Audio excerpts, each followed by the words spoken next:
Hey everyone! Before beginning with today's session, I have a question for you all. मेरा सवाल ये है कि क्या कभी आप लोगों ने सोचा है कि हमारे पास अगर एक टाइम मशीन होती जस्ट लाइक डोरेमोन और हम भी नोबिता की तरह पास्ट, प्रेजेंट और फ्यूचर में ट्रैवल कर पाते? Isn't it a captivating thought? है ना काफी अट्रैक्टिव? बट इन रियलिटी ये तो नहीं हो सकता है. वी ऑलरेडी नो कि टाइम मशीन पजेस करना, वो भी पर्सनली सबके पास, it's impossible. Maybe future में ऐसा हो जाए, बट अभी के लिए तो ये नहीं है. But what if I tell you कि हमारे पास लैंग्वेज में एक टाइम मशीन है? Confusing, right? Just like a time traveller who is hopping between different eras, हम भी ट्रैवल कर सकते हैं पास्ट, प्रेजेंट और फ्यूचर के बीच में इन डिफरेंट सेंटेंसेस. कैसे? We do have a linguistic tool जिसे हम कहते हैं टेंसेस. बिल्कुल आप ऐसे समझ सकते हो जैसे डोरेमोन के पास अलग अलग टूल्स हैं, ऐसे ही हमारी इंग्लिश ग्रामर में हमारे ढेर सारे लिंग्विस्टिक टूल्स का ट्रेजर है, जिसमें से हमारी लैंग्वेज की टाइम मशीन है tenses. For example, if I say I am reading a book, ये हमें कौन सा टाइम फ्रेम प्रेजेंट करता है? Present, right? And if I say I red a book, इससे हमें कौन सा टाइम फ्रेम पता चलता है? Past, right? And if I say I will read a book, इससे हमें पता चलता है that I am talking about future.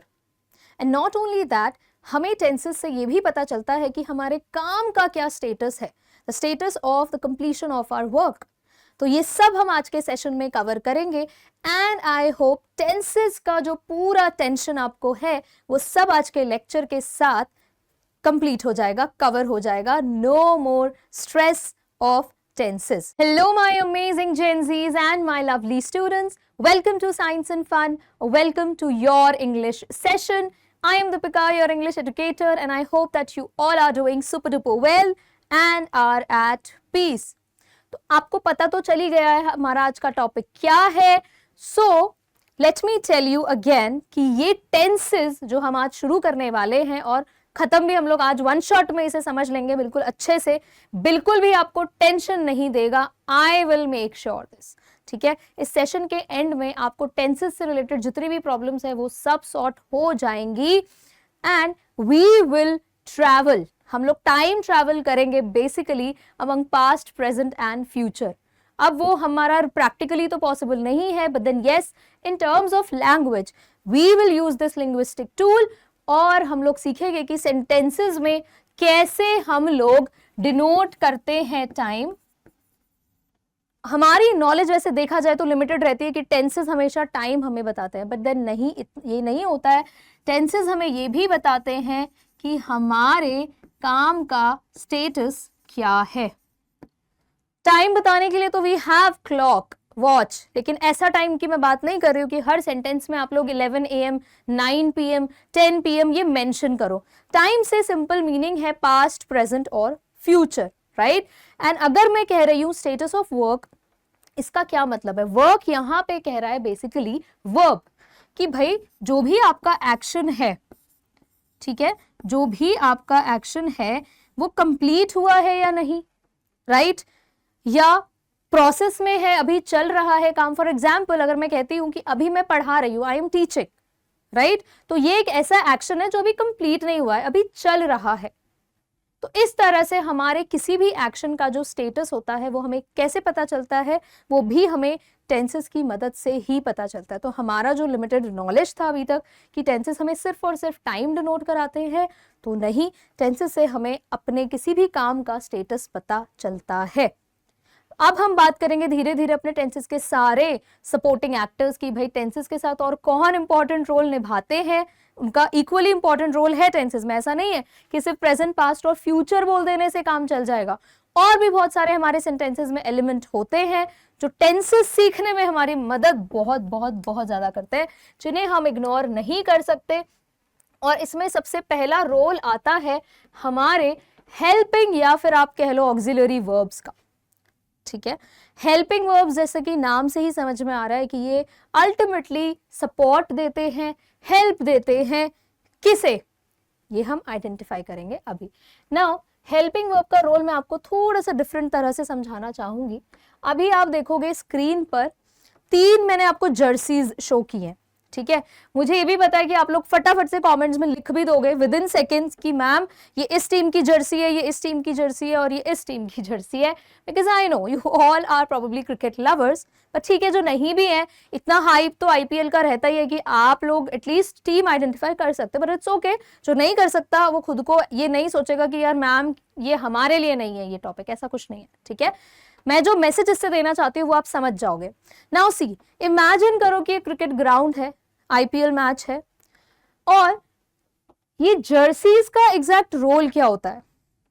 एक येलो कलर की टीम है, ओके, एक red and some dark blue colour, dark something black, है ना, ऐसा कोई कलर है। ये टीम्स अलग अलग खेल रही हैं, तो जर्सीज बनाने का पर्सपेक्टिव क्या है। अब मैं ये नहीं कहूंगी कि ये जो भी टीम है मैं वो डिस्कस नहीं करूंगी यहाँ पे फिलहाल। आई नो वेरी वेल, ये सीएसके हो गया आपका, ये आरसीबी हो गया, ये केकेआर हो गया, आई नो आप लोगों ने लिख दिया होगा कमेंट्स में। लेकिन पर्पस ये है कि हमको ये जर्सीज की क्या रिक्वायरमेंट है। एक ही कलर में क्यों नहीं आ जाते हैं सब लोग खेलने, क्या प्रॉब्लम है, इतनी क्यों मेहनत करनी है अलग अलग कलर्स में, क्या इशू क्या है। आपको अच्छे से ये बात पता है कि जो जर्सीज का यूज किया जाता है वो बेसिकली किया जाता है हमारे प्लेयर्स को आइडेंटिफाई करने के लिए, राइट, और उन्हें रिकॉग्नाइज करने के लिए। मान लो भाई किसी को नहीं पता, दूर से नहीं समझ में आ रहा है, कंफ्यूजन भी हो सकता है कि भाई ये प्लेयर किस टीम का है, तो जो जर्सीज हैं ये हेल्प करती है आइडेंटिफाई करने में कि ओके, अगर महेंद्र सिंह धोनी खेल रहे हैं तो वो सीएसके से खेल रहे हैं, अगर उन्होंने येलो टी शर्ट पहनी है, क्लियर। अगर हमारे पास विराट कोहली है तो वो आरसीबी से खेल रहा है ना। इसी तरह से जो बाकी प्लेयर्स हैं अलग अलग उनके पास जर्सीज होती है, उनका रीजन यही होता है कि हम उन्हें आइडेंटिफाई कर पाए। हेल्पिंग वर्ब का भी बिल्कुल ऐसा ही रोल है हमारे सेंटेंसेस में, ताकि हम आइडेंटिफाई कर पाए कि ये पर्टिकुलर सेंटेंस हमारा किस टेंस को बिलोंग करता है। सबसे पहला काम हमारा यही होता है कि हम अगर अपने कुछ भी हमारा टेक्स्ट हम पढ़ रहे हैं तो हम आइडेंटिफाई कर पाए कि कौन से टेंस को ये बिलोंग करता है। उसके लिए सपोर्टिव रोल में आ जाते हैं, सपोर्टिंग रोल में आ जाते हैं हेल्पिंग वर्ब्स, ठीक है। अब मैं आपको बताऊंगी कि कौन सा हेल्पिंग वर्ब किस टेंस को बिलोंग करता है, ठीक है। ये जरूरी है हमारे लिए जानना, सेंटेंसेस फ्रेम करने के लिए भी और उन्हें आइडेंटिफाई करने के लिए भी। अब यहाँ पे प्रेजेंट टेंस में हमारे पास जो हेल्पिंग वर्ब्स हैं वो होते हैं इज, एम, आर, डू। अब ऐसा नहीं है कि एक ही सेंटेंस में आप ये सब लगा दोगे, नो। अभी मैं सिर्फ आपको आइडेंटिफाई करना सिखा रही हूँ। आइडेंटिफाई सीखने के लिए, करने के लिए आपको पहले ये पता होना चाहिए कि कौन सा हेल्पिंग वर्ब किस टेंस को बिलोंग करता है। सो इज, एम, आर आते हैं प्रेजेंट टेंस में, डू या डज भी आ जाता है आपका प्रेजेंट टेंस में, देन वी हैव हैज और हैव, ये भी आ जाता है हमारा प्रेजेंट टेंस में। तो अगर अभी मोटा मोटा अगर आपको रफ आइडिया लेना है तो प्रेजेंट टेंस में इज, एम, आर आपको दिख जाएगा, डू या डज आपको दिख जाएगा, उसके बाद हैज और हैव भी आपको दिख जाएगा। इसके बाद आता है पास्ट टेंस। पास्ट टेंस में आपको इन्हीं के काउंटर पार्ट्स जो पास्ट में है वो दिखेंगे, वॉज और वर। डू या डज की जगह आपको दिख जाएगा डिड, हैज और हैव की जगह आपको दिख जाएगा had. These are all helping verbs, ठीक है। उसके बाद आया आपका फ्यूचर टेंस। फ्यूचर टेंस तो देखो बहुत इजी होता है आइडेंटिफाई करना, इतना कोई मुश्किल काम नहीं है। हम लोग विल और शैल का यूज करते हैं। ऑल्दो दीज डेज, देखो पहले होता था कि शेल को हम लोग आई या यू के साथ पुट करते थे, बट देन दीज डेज हम लोग विल का ही मेजॉरिटी केसेस में यूज करते हैं। शेल बहुत ज्यादा ही formal, I shell, you shall बहुत ज्यादा ना फॉर्मल लैंग्वेज में यूज होता है। तो फ्यूचर के लिए वी हैव विल और शैल। कई जगहों पे आप देखोगे विल बी, ये भी आपको मिल जाएगा, ठीक है। और कई जगहों पे विल और शैल बी, आप दोनों ही लिख लो। और कई जगहों पे आपको विल और शैल के साथ हैव भी मिलेगा। तो ये अगर इस तरह से कैटेगराइज आप कर लो अपने लिए तो बहुत इजी होगा आइडेंटिफाई करना कि भाई कौन सा हेल्पिंग वर्ब किस टेंस को डिनोट कर रहा है। तो एटलीस्ट ये जो बेसिक गलती करते हो ना आप लोग कि अगर अभी का कोई एक्शन आपको डिफाइन करना और आप वॉज या वर लगा देते हो, वो गलती आप नहीं करोगे। यहाँ से कोई भी आपको प्रेजेंट का सेंटेंस बोलना है या किसी भी क्वेश्चन में आपको प्रेजेंट टेंस से फिल करने कहा गया है तो एटलीस्ट आप फिल्टर कर पाओगे कि मेरे पास प्रेजेंट टेंस के जो हेल्पिंग वर्ब है वो बस यही है। मैं इन्हीं से अपने सेंटेंस को फिल करूंगा और ये सारे आप साइड कर लोगे। क्लियर? ये हेल्पिंग वर्ब का हमारा फर्स्ट कॉन्सेप्ट। नाउ इसके बाद जो सेंटेंस हमारा फ्रेम होता है, अगर आपको ये बात अच्छे से पता हो तो सेंटेंस में चाहिए होता है एक सब्जेक्ट, एक वर्ब और एक ऑब्जेक्ट, राइट? ठीक है, सब्जेक्ट तो चलो ठीक है, आप समझते हो। वर्ब में हमारे पास हेल्पिंग वर्ब भी आ जाता है, लेकिन सिर्फ हेल्पिंग वर्ब से तो सेंटेंस नहीं बनेगा। हमारे पास हेल्पिंग वर्ब के साथ आता है एक मेन वर्ब। अब हेल्पिंग वर्ब से तो आप आइडेंटिफाई कर चुके हो कि कैसे कोई भी सेंटेंस में अगर डिड मैंने लगा दिया है, she did not complete her work, तो यहां से आप आइडेंटिफाई कर सकते हो कि डिड है, ये पास्ट टेंस का एक सेंटेंस है। क्लियर? ऐसे आपने आइडेंटिफाई कर लिया। लेकिन अगर मेन वर्ब अगर आपको पता चल जाए कि किस सेंटेंस में मेन वर्ब अगर ये हो, तो आप आराम से टेंसेस आइडेंटिफाई कर सकते हैं। नाउ इनडेफिनिट अगर है, ठीक है, हमारे पास प्रेजेंट, पास्ट और फ्यूचर के ये 4 एस्पेक्ट्स आपको देखने मिलेंगे। ठीक है, ओके। टेंसेस में हमारे जो 3 मेजर टाइम डिनोट करते हैं वो हो गए आपके present, past and future, right? उन्हीं के ये 3 एस्पेक्ट्स हैं जो हमें वर्ब का स्टेटस बताते हैं। नाउ अब वर्ब फॉर्म्स की बात मैं कर ही रही हूं, मेन वर्ब्स की, तो यहां पर जल्दी से एक हम लोग समझ लेते हैं कि हमारे पास वर्ब के लिए अलग अलग फॉर्म्स कौन सी होती हैं। तो हमारे पास टोटल 5 फॉर्म्स हैं जो आपके काम आएगी टेंसेस में। वो हो गई आपकी वर्ब की first form, second form, third form and then verbs fifth form, right? Verb की जो फर्स्ट फॉर्म होती है वो आपकी मेन द रूट वर्ब, यानी कि अगर मैं बात कर रही हूँ प्ले, तो ये आपका वर्ब की फर्स्ट फॉर्म हो जाता है। सेकेंड फॉर्म हो जाता है उसी का पास्ट टेंस, प्ले का प्लेड, उसी का पास्ट टेंस से मेरा मतलब है कि past form of the verb, right? तो प्ले का बन गया प्लेड, और यूजुअली हमारे पास मेजॉरिटी केसेस में ईडी लगा के हम लोग अपना पास्ट फॉर्म बना देते हैं, लेकिन there are a lot of exceptions. जैसे अगर मैं कहूँ तो गो का हो जाता है सेकंड फॉर्म वेंट, तो यहाँ पे आप गो के साथ ईडी लगाकर उसको नहीं बनाओगे, तो उसकी पूरी एक लिस्ट है, आपको आराम से मिल जाएगी। प्ले के साथ हो जाता है प्लेड, एंड थर्ड फॉर्म भी इसी का हमारा होता है, ईडी लगाकर हम बना रहे हैं played, okay, past participle form. Then verb की फोर्थ फॉर्म हमारी हो जाती है जब हम वर्ब में मेन हमारे जो रूट वर्ब है, रूट वर्ड है, उसमें हम आईएनजी अगर लगा देते हैं तो ये बन जाता है वर्ब की fourth form. And then last जो हमारी फिफ्थ फॉर्म होती है वो हम बनाते हैं यूजिंग एस और ई एस, ठीक है? एस और ई एस का यूज करके हम लोग जब एक वर्ब फॉर्म करते हैं तो वो हमारी वर्ब की फिफ्थ फॉर्म हो जाती है, ठीक है? हो सकता है अभी तक आपने इसको कुछ इस तरह से पढ़ा होगा कि वर्ब की फोर्थ फॉर्म को आप कहते होगे वर्ब की फर्स्ट फॉर्म प्लस आईएनजी, आप वो भी बोल सकते हो, इट डिपेंड्स, राइट? ठीक है, तो अब हमने क्योंकि मेन वर्ब्स की बात कर ली है, तो यहाँ पे इनडेफिनिट में हमारे कौन से वर्ब फॉर्म यूज होते हैं। अब इनडेफिनिट में मैं इंक्लूड कर रही हूँ प्रेजेंट इंडेफिनिट भी, पास्ट इंडेफिनिट भी और फ्यूचर इंडेफिनिट भी, ठीक है? तो हमारी जो वर्ब फॉर्म इंक्लूड होती है वो होती है वर्ब की फर्स्ट फॉर्म, और आपको मिल जाएगी वर्ब की फिफ्थ फॉर्म, ठीक है? ये हम लोग यूज कर लेते हैं अपने प्रेजेंट टेंस में भी, फिफ्थ फॉर्म भी हम लोग यूज कर लेते हैं अपने प्रेजेंट टेंस में, फर्स्ट फॉर्म आपको फ्यूचर टेंस में भी यूज करने मिल जाएगी। लेकिन सारे टेंसेस में इकलौता एक टेंस है जो आपकी वर्ब की सेकंड फॉर्म यूज करता है, वो है आपका पास्ट इंडेफिनिट, ठीक है? ये आपको याद रखना है, बस एक यही है जो अकेले चल रहा है मग्न होकर, इसकी अपनी दुनिया चल रही है, इसीलिए ये वर्ब की सेकंड फॉर्म यूज करता है, ठीक है? ओके, नाउ कंटिन्यूअस की अगर मैं बात करूं तो बहुत ही क्लियर है इसमें कौन सा टेंस जाएगा, आईएनजी फॉर्म वाला, कौन सा वर्ब जाएगा, आईएनजी फॉर्म वाला, which is verbs fourth form, ठीक है? क्लियर, कुछ भी ऐसा टेंशन नहीं है, सारे ही be it past, be it present, be it future, सब में वर्ब की फोर्थ फॉर्म जाएगी, जिसको आप बोल सकते हो वर्ब की फर्स्ट फॉर्म प्लस आईएनजी। एक ही बात है, आपको जैसे भी इजीली याद हो जाए। इसके बाद है हमारा परफेक्ट टेंस, ठीक है? जो भी होगा, पास्ट है, प्रेजेंट है, फ्यूचर है, सब में लगता है वर्ब की थर्ड फॉर्म, ओके? अब यहाँ पर प्ले के लिए मैंने प्लेड बनाया है, सपोज आप एग्जाम्पल ले लो, एक वर्ड और है राइट, तो write, wrote, written, writing and writes, okay? तो इस तरह से ये वर्ब की थर्ड फॉर्म यहाँ पर आती है। अब अगर मैं बात करूं परफेक्ट कंटिन्यूअस की, परफेक्ट कंटिन्यूअस में भी हमारा वर्ब की फोर्थ फॉर्म आती है, लेकिन आप लोग आइडेंटिफाई कैसे करोगे कंटिन्यूअस में और हमारे परफेक्ट कंटिन्यूअस में, तो परफेक्ट कंटिन्यूअस में एक छोटा सा एलिमेंट और जुड़ जाता है, वो जुड़ जाता है बीन।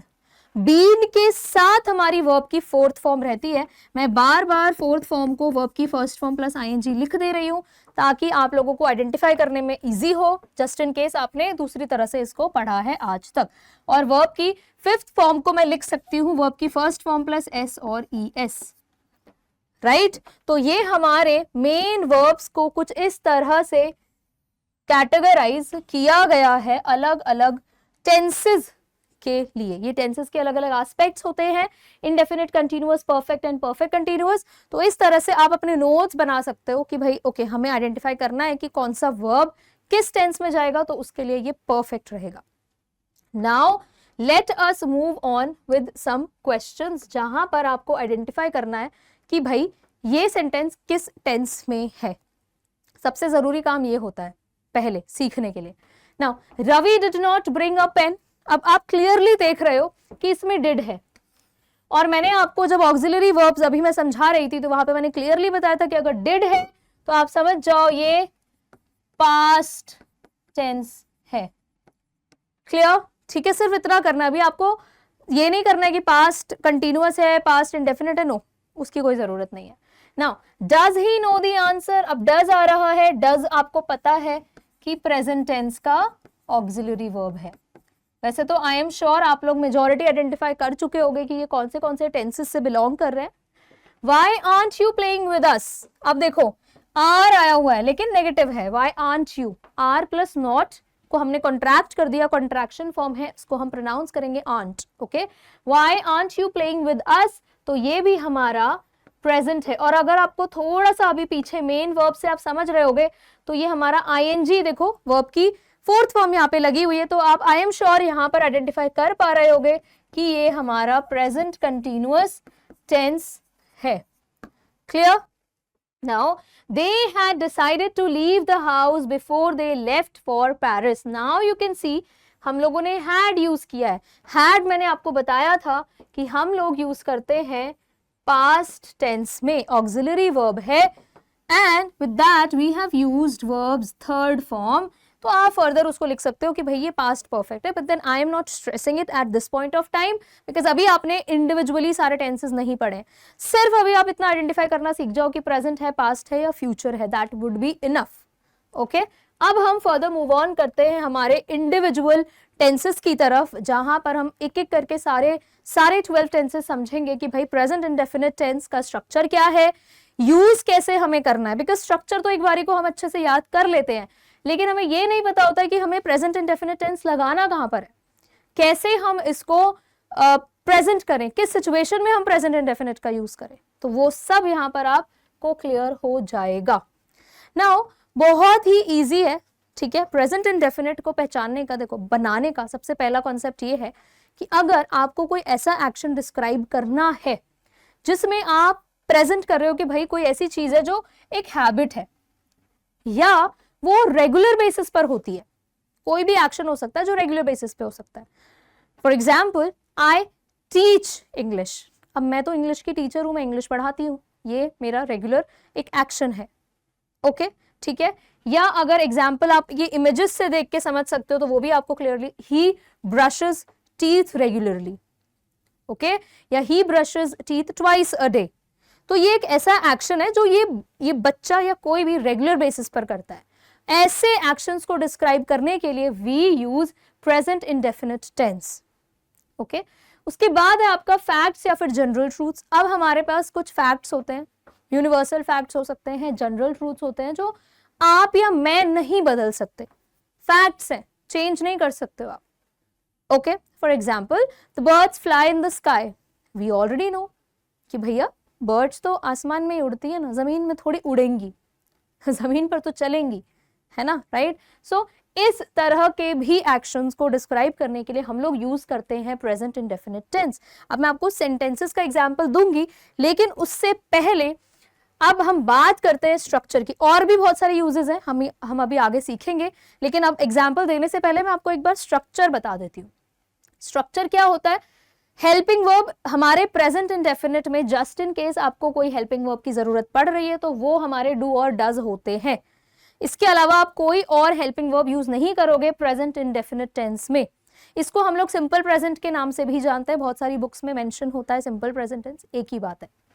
और मेन वर्ब इसमें लगता है वर्ब की फिफ्थ फॉर्म। बट यहां पर थोड़ा सा एक कॉन्सेप्ट आपको समझना होगा।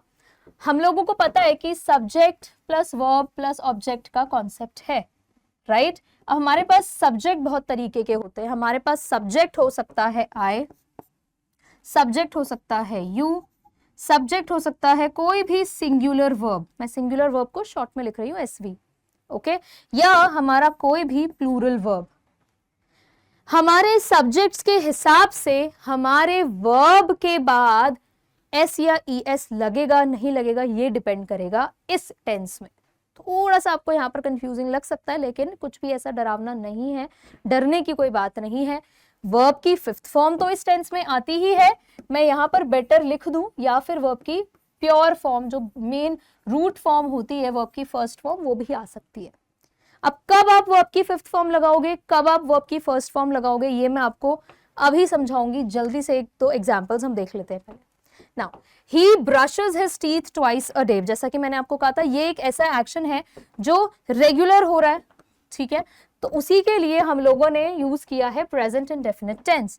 ही always remains present in the office, ये जो कोई भी बंदा है इसको छुट्टी वुट्टी नहीं चाहिए होती है, हमेशा ऑफिस आ जाता है, so he always remains present in the office, तो इसके लिए भी हम लोग यूज करेंगे हमारा प्रेजेंट इंडेफिनिट टेंस।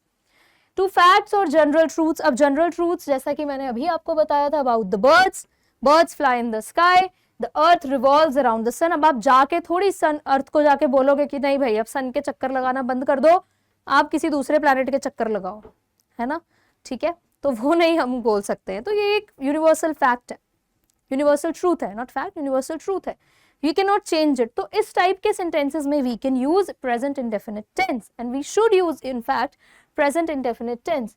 ऐसे ही हमारे पास और भी होते हैं। टू समथिंग स्केड्यूल्ड, कोई ऐसी एक्टिविटी जो ऑलरेडी स्केड्यूल्ड है। फॉर एग्जाम्पल इफ आई से इंग्लिश क्लास स्टार्ट्स एट 9, कि इंग्लिश की जो क्लास है वो 9 बजे स्टार्ट होती है, तो ये एक स्केड्यूल्ड चीज है भैया, रेगुलर ही होती है, 9 बजे होती है। वीक में सपोज आज का दिन है या कल का दिन है, 9 बजे होती है, आपको पता है ये फिक्स्ड स्केड्यूल है, वहां पर भी हम लोग प्रेजेंट इंडेफिनिट टेंस का यूज करते हैं। क्लियर? और एक और एग्जांपल हम देख लेते हैं। द स्कूल रीओपन्स नेक्स्ट वीक, अब जो स्कूल है वो नेक्स्ट वीक रीओपनिंग की बात की गई है, ठीक है, तो एक फिक्स्ड स्केड्यूल है उसका कि भाई अब जैसे समर वेकेशंस होती है, एक हमारे पास फिक्स्ड टाइमिंग होती है कि भाई the vacations start on 16th में, ठीक है, and the vacation ends on suppose I से 31st ऑफ जून। तो एक फिक्स्ड हमारा टाइम इंटरवल है, हमें पता है कि भैया इस दिन हमारी छुट्टियां स्टार्ट होती हैं, इस दिन एंड होती हैं, उसके लिए हम लोग यूज करते हैं हमारा प्रेजेंट इंडेफिनिट टेंस। ये यूज आपको समझ में आ गया। अब मैं जो बात कर रही थी वो थी स्ट्रक्चर की।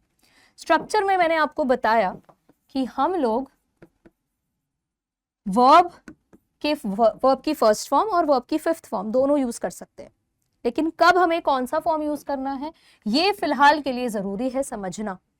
ओके, सब्जेक्ट की अगर मैं बात करूं तो हमारे पास सब्जेक्ट हो सकता है आई, यू, ही, शी, इट, या कोई भी हमारा सिंगुलर नाउन या जो भी आप सब्जेक्ट लेना चाहो सिंगुलर होना चाहिए, राइट, या कोई भी प्लूरल सब्जेक्ट हो सकता है। क्लियर?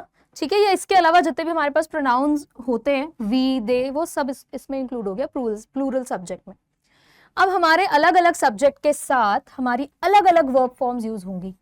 इन केस हमारे पास आई है, आई हमारा सब्जेक्ट है, तो प्रेजेंट इंडेफिनिट टेंस में आई के साथ हमेशा वर्ब की फर्स्ट फॉर्म ही आएगी। आप उसके साथ एस और एस नहीं लगाओगे तो वर्ब की फिफ्थ फॉर्म बिल्कुल नहीं आएगी। अब क्योंकि आई और यू का ना ऐसे समझ लो एक लव एंगल है, ठीक है, ये दोनों का लव एंगल हम यहाँ टेंसेस में शो करेंगे, ठीक है, they are madly in love. Clear? Specifically ये जो यू है ये आई के पीछे ना पूरी तरह से पागल है, समझ गए? तो जैसा जैसा आई फॉलो करेगा बिल्कुल वैसे वैसे हमारा यू उसे फॉलो करता जाएगा। बीच में देखो इन दोनों के बीच में प्रॉब्लम्स भी आएंगी, ये दोनों दूर भी हो जाएंगे एक दूसरे से, वो हम देखेंगे किस टेंस में।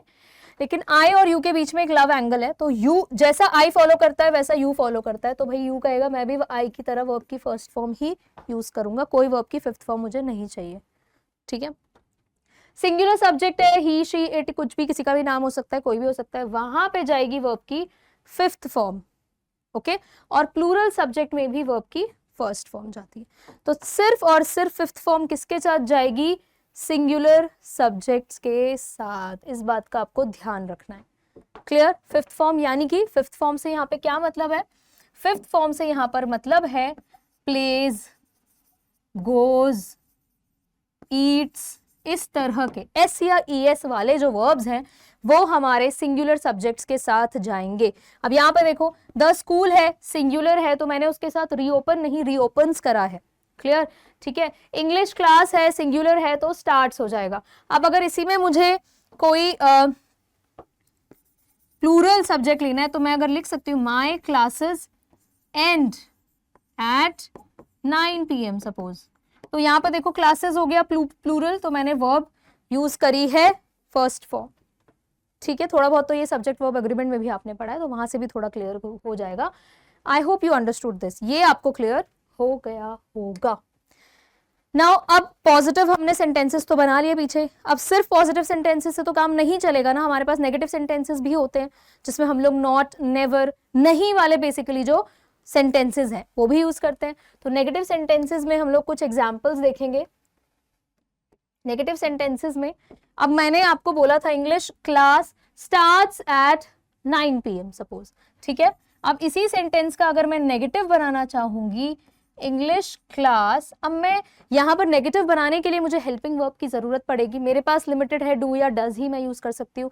लेकिन इधर भी एक थोड़ा सा आपको बात समझनी है, वो ये कि अगर हमारा कोई सिंगुलर सब्जेक्ट है उसके साथ यूज होता है डज, सिंगुलर सब्जेक्ट के साथ हम यूज करते हैं डज, ओके। एंड हमारे प्लूरल सब्जेक्ट के साथ, प्लूरल हमारा सब्जेक्ट है तो उसके साथ हम यूज करते हैं डू। अब यहां भी हमारे आई और यू की लव स्टोरी बीच में आएगी। आप देखोगे हमारा जो आई है वो बहुत रिक्वेस्ट करेगा, नॉट आई, हमारा जो यू है वो रिक्वेस्ट करेगा कि भाई मुझे बिल्कुल आई के जैसे चलना है, तो जैसा आई करेगा वैसे ही यू भी करेगा।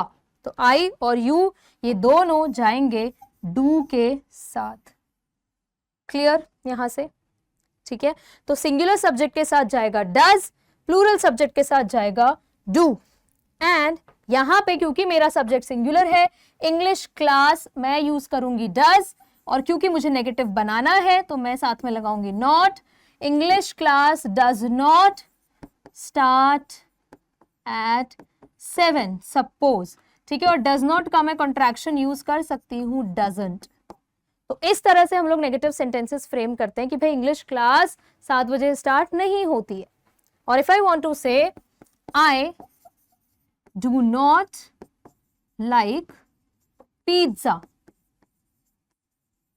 तो यहां पे आपको मैंने अभी बताया था कि आई और यू जो है वो दोनों डू ही अपने साथ लगाते हैं। आई तो भाई वैसे ही हमारा हीरो है, तो यू उसके पीछे पीछे चला जाता है और वो अपने अलग रूल्स बनाता है, अपने रूल्स, ठीक है। माई लाइफ माई रूल्स वाला केस है आई का, वो बाकी किसी चीज को फॉलो नहीं करता, ऑल्दो आई जो है वो सिंगुलर है, बट देन वो कहता है भाई मुझे नहीं फॉलो करना है, मैं नहीं चलता हूं ऐसे भीड़ में, ठीक है, मेरी लाइन अपनी अलग होती है, हम अलग हैं, ओके राइट। तो इसी तरह से आई चल लेता है डू के साथ और यू उसको फॉलो करते करते पीछे पीछे डू ही यूज करता है।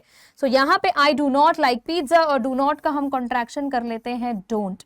तो इस तरह से you can make a lot of sentences. अब इंटेरोगेटिव भी चाहिए, क्वेश्चन वाले सेंटेंसेस भी हमारे पास होते हैं, तो उसमें भी हम लोग यूज करेंगे हेल्पिंग वर्ब डू या डज। ऐसे ही हम लोग सिर्फ वर्ब की मदद से सेंटेंस नहीं बना सकते हैं। तो हमारा जो हेल्पिंग वर्ब है डू या डज, बिल्कुल वही रूल चलेगा जो अभी मैंने पीछे आपको बताया। Do I go to market, ठीक है। सिंपल स्ट्रक्चर की अगर मैं बात करूं तो do I go to market, इस तरह से। या फिर अगर मुझे डज का यूज करना है, डज शी लाइक म्यूजिक। लेकिन अब यहां पर एक चीज आपको नोटिस करनी है कि अगर हम लोग एक बार डू या फिर डज का यूज कर लेते हैं, डू या फिर डज का यूज कर लेते हैं, तो उसके साथ आपको वर्ब की फर्स्ट फॉर्म ही रखनी है। फिर आप लोग वर्ब की फिफ्थ फॉर्म का यूज नहीं कर सकते हैं, ठीक है। वर्ब की फिफ्थ फॉर्म भाई सुपीरियर है, अलग है, सबसे आखिरी फॉर्म है, तो वो चाहती है कि भाई उसके साथ कोई और नहीं रहना चाहिए उसके सेंटेंस में। इट इज लाइक ये उसका रूम है, कोई और नहीं चाहिए उसे अपने साथ। एक सेंटेंस में बस वर्ब की फिफ्थ फॉर्म ही हो सकती है सब्जेक्ट के साथ, ओके। तो वहां पे वो अपने साथ डू और does plus verb fifth form impossible, गलत हो जाएगा। अगर किसी सेंटेंस में डू या डज है तो उसका कनेक्शन है सिर्फ और सिर्फ वर्ब की फर्स्ट फॉर्म के साथ। कभी भी हम लोग अगर डू या डज किसी सेंटेंस में यूज कर रहे हैं, चाहे नेगेटिव हो चाहे इंटेरोगेटिव हो, हम हमेशा वर्ब की फर्स्ट फॉर्म ही यूज करेंगे। क्लियर है यहाँ पर। अब हम मूव करते हैं हमारे कुछ इंडिकेटर्स में जो हमें बताते हैं कि भाई एक सेंटेंस में अगर ये वर्ड्स लगे हैं तो एक तरह से हम समझ जाएंगे कि यस ये प्रेजेंट इंडेफिनिट है, या फिर हमें प्रेजेंट इंडेफिनिट बनाना है सेंटेंस, तो ये इंडिकेटर्स हम यूज कर सकते हैं। अब ये हमारे always, often, sometimes, usually, generally, frequently, seldom का मतलब होता है ऑफन, कभी कभार, रेयरली, नेवर। तो इस तरह के जो हमारे वर्ड्स हैं ये सब हम यूज कर सकते हैं अपने प्रेजेंट इंडेफिनिट टेंस में, ठीक है। और ऑब्वियसली ये क्या दिखाते हैं, हैबिचुअल एक्शंस, रिपीटेड एक्शंस, तो उसके लिए यूज किया जाता है प्रेजेंट इंडेफिनिट टेंस को। Now let us move on further with present continuous tense. अब देखो कंटिन्यूअस नाम में छुपा हुआ है कंटिन्यूटी, कि भाई कोई ना कोई एक्शन अभी मोशन में है, फिजिकल एक्शन हो, कोई भी ऐसा आपका मेंटल एक्शन हो, थिंकिंग प्रोसेस हो, कुछ भी हो, वो सब कुछ आपका कंटिन्यूटी में है, चल रहा है। उसके लिए हम लोग प्रेजेंट कंटिन्यूअस टेंस यूज करते हैं। बहुत ही सिंपल टेंस है ये हमारा, बहुत इजी टू आइडेंटिफाई है, बड़े आराम से आप पता लगा सकते हो, ठीक है। अब कंटिन्यूअस टेंस में हमारा जो हेल्पिंग वर्ब लगता है वो लगता है इज, एम, आर। अभी पीछे हमने देखा था प्रेजेंट इंडेफिनिट में हमारा था डू और डज, अब हेल्पिंग वर्ब प्रेजेंट कंटिन्यूअस में होता है इज, एम और आर। क्लियर। यहां पे जो हमारी मेन वर्ब लगती है वो वर्ब की फोर्थ फॉर्म लगती है। फोर्थ फॉर्म हमारी कौन सी होती है, वर्ब की फोर्थ फॉर्म होती है वर्ब की first form plus I N G. And if I say for example writing, playing, eating, everything where we use I N G, जिस भी वर्ब के पीछे हम आईएनजी लगाएंगे, ठीक है, वो हमारा वर्ब की फोर्थ फॉर्म हो गई। और सारे कंटिन्यूअस टेंसेस में हम लोग वर्ब की फोर्थ फॉर्म ही यूज करते हैं। नाउ यूज क्या है इसका, this tense describes an action in progress और the continuity of an action in the present time. जैसा कि मैंने अभी आपको बताया था, कोई भी ऐसा एक्शन जो कंटिन्यूटी में है, चल रहा है, क्लियर, वहां पर हम लोग प्रेजेंट कंटिन्यूअस टेंस का यूज करते हैं to express action definitely plan for the near future. कई बार हमारे पास कुछ ऐसे कंटिन्यूअस टेंसेस आते हैं जो आप कहोगे मैम ये तो फ्यूचर बता रहा है, तो घबराने की बात नहीं है। फ्यूचर टेंस, फ्यूचर बताने के लिए सिर्फ फ्यूचर टेंस नहीं होता है, कई बार हम लोग कंटिन्यूअस टेंस की मदद से भी फ्यूचर बता सकते हैं, लेकिन वो ऐसा एक्शन होगा जो डेफिनेटली प्लान्ड है कि भाई ये होना ही होना है, ठीक है, कोई तुक्का वाला चीज नहीं है। क्लियर। वैसे केसेस में आप लोग कंटिन्यूअस टेंस भी लगा सकते हो। Words like tomorrow, next week are also used here. I am going to market tomorrow, I am going to visit her tomorrow, तो ये हम लोग प्रेजेंट कंटिन्यूअस टेंस में यूज कर सकते हैं। I am leaving tomorrow, clear, मैं कल निकल रही हूं यहां से। तो इस तरह के केसेस में आप लोग प्रेजेंट कंटिन्यूअस टेंस लगा सकते हो। नाउ सबसे बड़ा चैलेंज होता है हमारे लिए कि भैया इज, एम और आर ये प्लेस कहाँ करना है हमारे लिए का मतलब मेजॉरिटी बच्चे यहाँ गलती करते हैं। तो जो इज है ये लगता है हमारे सारे सिंगुलर सब्जेक्ट के साथ, लेकिन आपको अभी मैंने आई और यू की प्रेम कहानी बताई है ना, आई और यू एक दूसरे से अलग नहीं रहेंगे, ठीक है, लेकिन इस टेंस में उन्हें बिछड़ना पड़ेगा, ठीक है। यहां पर आ गई उनके सेपरेशन की कहानी और आई चल दिया अकेले एम के साथ, ठीक है, आई ने धोखा दे दिया यहाँ पर यू को। थोड़ा सा चले थे यहाँ पर, उनका लव का टेस्ट हो रहा था, होता ना, इतना आसान थोड़ी होता है ना, ठीक है। तो यहाँ पर उनका टेस्ट हुआ और आई और यू फेल हो गए। आई निकल गया एम के साथ, यू को जाना पड़ गया आर के साथ।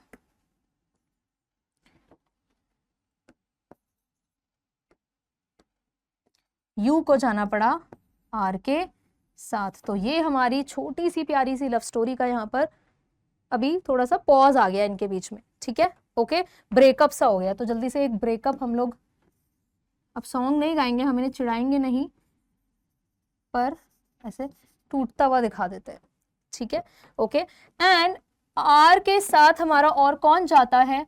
आर के साथ हमारा जाता है प्लूरल सब्जेक्ट। तो जितने भी हमारे प्लूरल सब्जेक्ट्स हैं वो जाते हैं आर के साथ। बहुत ही सिंपल। नाउ यहाँ पर एग्जाम्पल देखो, Hari is coming here next week, कि हरी जो है वो नेक्स्ट वीक यहाँ आ रहा है। तो यू कैन इजीली सी, हरी है सिंगुलर सब्जेक्ट है तो मैंने इज यूज किया है। कमिंग हमारा वर्ब की फोर्थ फॉर्म हो जाती है बिकॉज आईएनजी लगा हुआ है मेन वर्ब के साथ। क्लियर, ठीक है। Now they are trying to complete the project. Now they है प्लूरल सब्जेक्ट है तो उसके साथ हमने यूज किया है आर, और ट्राई का फोर्थ फॉर्म बन जाता है trying, and that is how we framed a sentence. अब अफर्मेटिव हमारे पॉजिटिव सेंटेंसेस कुछ यहाँ पर हैं, जल्दी से आप लोग देख लोगे। Yugansh is going to school, Yugansh singular subject है इसलिए इज यूज किया है।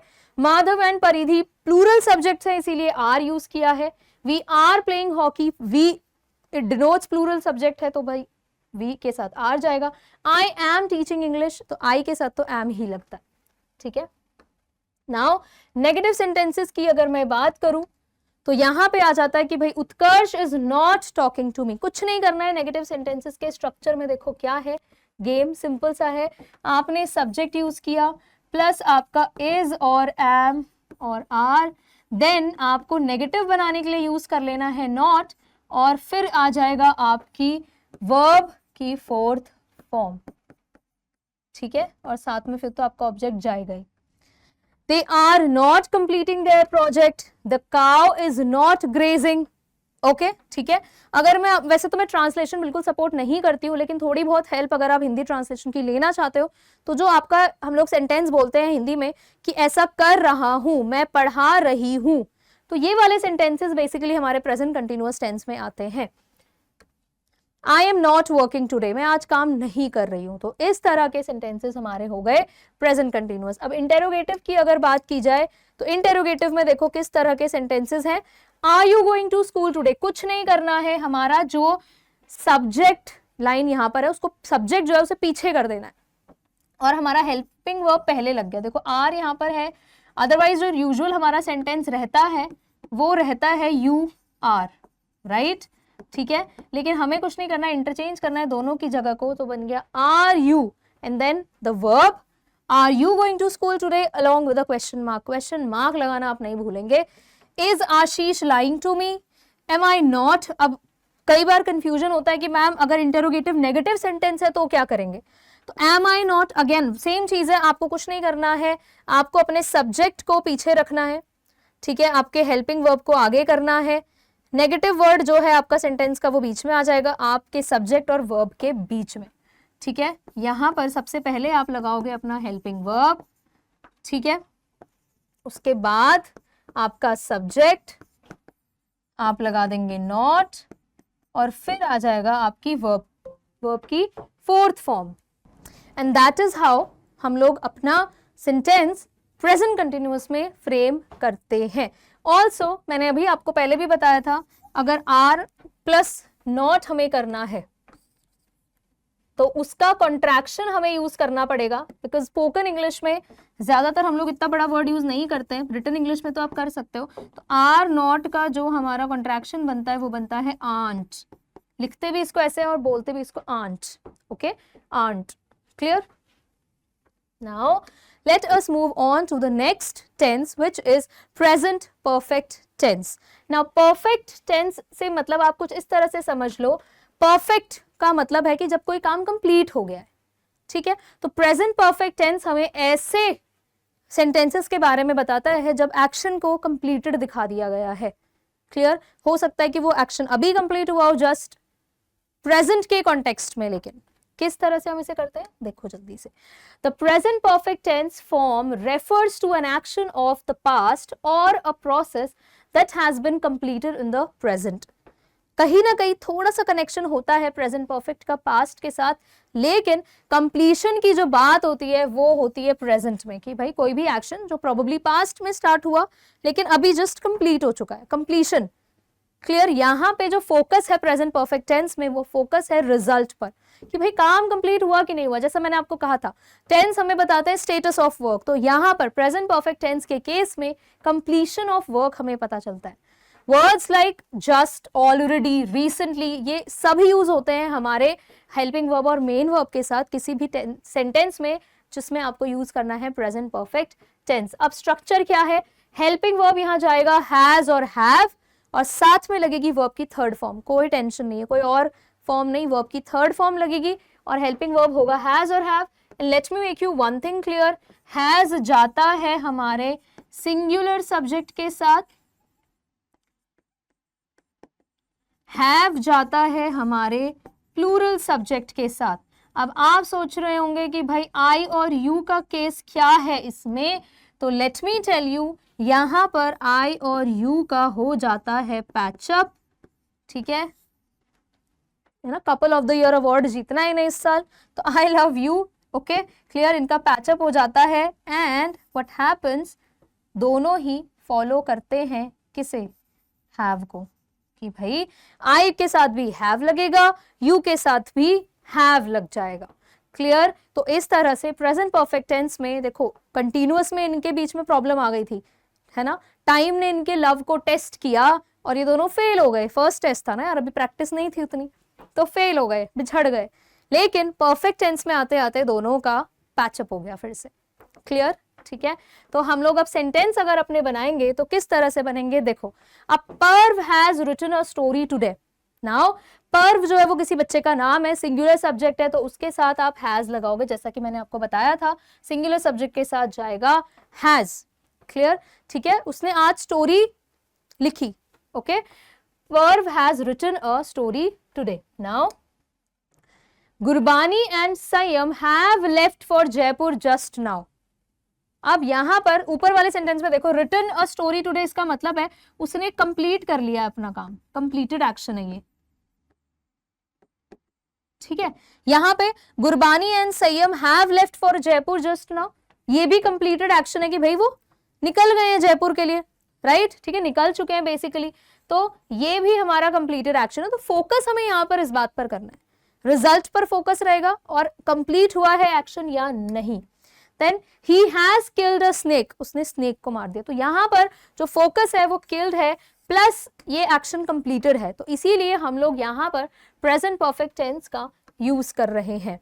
You have been really helpful to me। अब आप सोचेंगे मैम यहाँ पर वर्ब कौन सा है, मेन वर्ब कौन सा है, तो ये है आपका मेन वर्ब, ठीक है, बिन, BEEN, ये इसकी थर्ड फॉर्म है, बी की थर्ड फॉर्म है बिन। मैं यहाँ पे लिख देती हूँ, बी हमारा इसका मेन वर्ब है और यहाँ पे जो यूज हुआ है बीन, ये है वर्ब की थर्ड फॉर्म। क्लियर? नाउ अब पॉजिटिव सेंटेंसेस तो पीछे हमने काफी देख लिए, लेकिन थोड़े से और देख लेते हैं।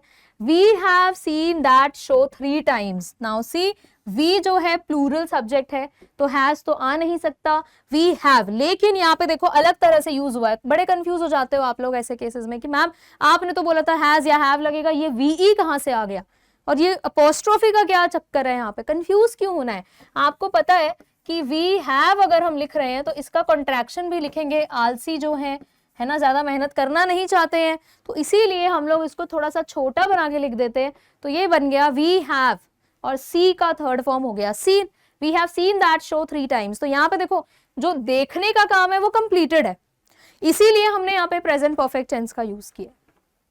Now she has studied for her exams, उसने पढ़ लिया है, पढ़ चुकी है वो अपने एग्जाम के लिए, कंप्लीटेड एक्शन है, तो यहां पर हमने प्रेजेंट परफेक्ट टेंस का यूज किया। नाउ इसी का नेगेटिव अगर हम बना दें, बहुत सिंपल है, we have not completed our work, subject है, आपको नॉट लगाना है, नेगेटिव वर्ड लगाना है, तो यहां पर इस तरह से आपका नेगेटिव सेंटेंस बन जाता है। I have never been to Kashmir, अब ये नहीं है नेगेटिव सेंटेंस का मतलब सिर्फ नॉट लगाना है, नो, आप लोग नेवर भी लगा सकते हो, ठीक है। और कौन से हमारे नेगेटिव वर्ड्स होते हैं, इस तरह के नेगेटिव वर्ड से मेरा मतलब ये नहीं नेगेटिव वाइब्स दे रहे हैं, नो, ऐसा नहीं है।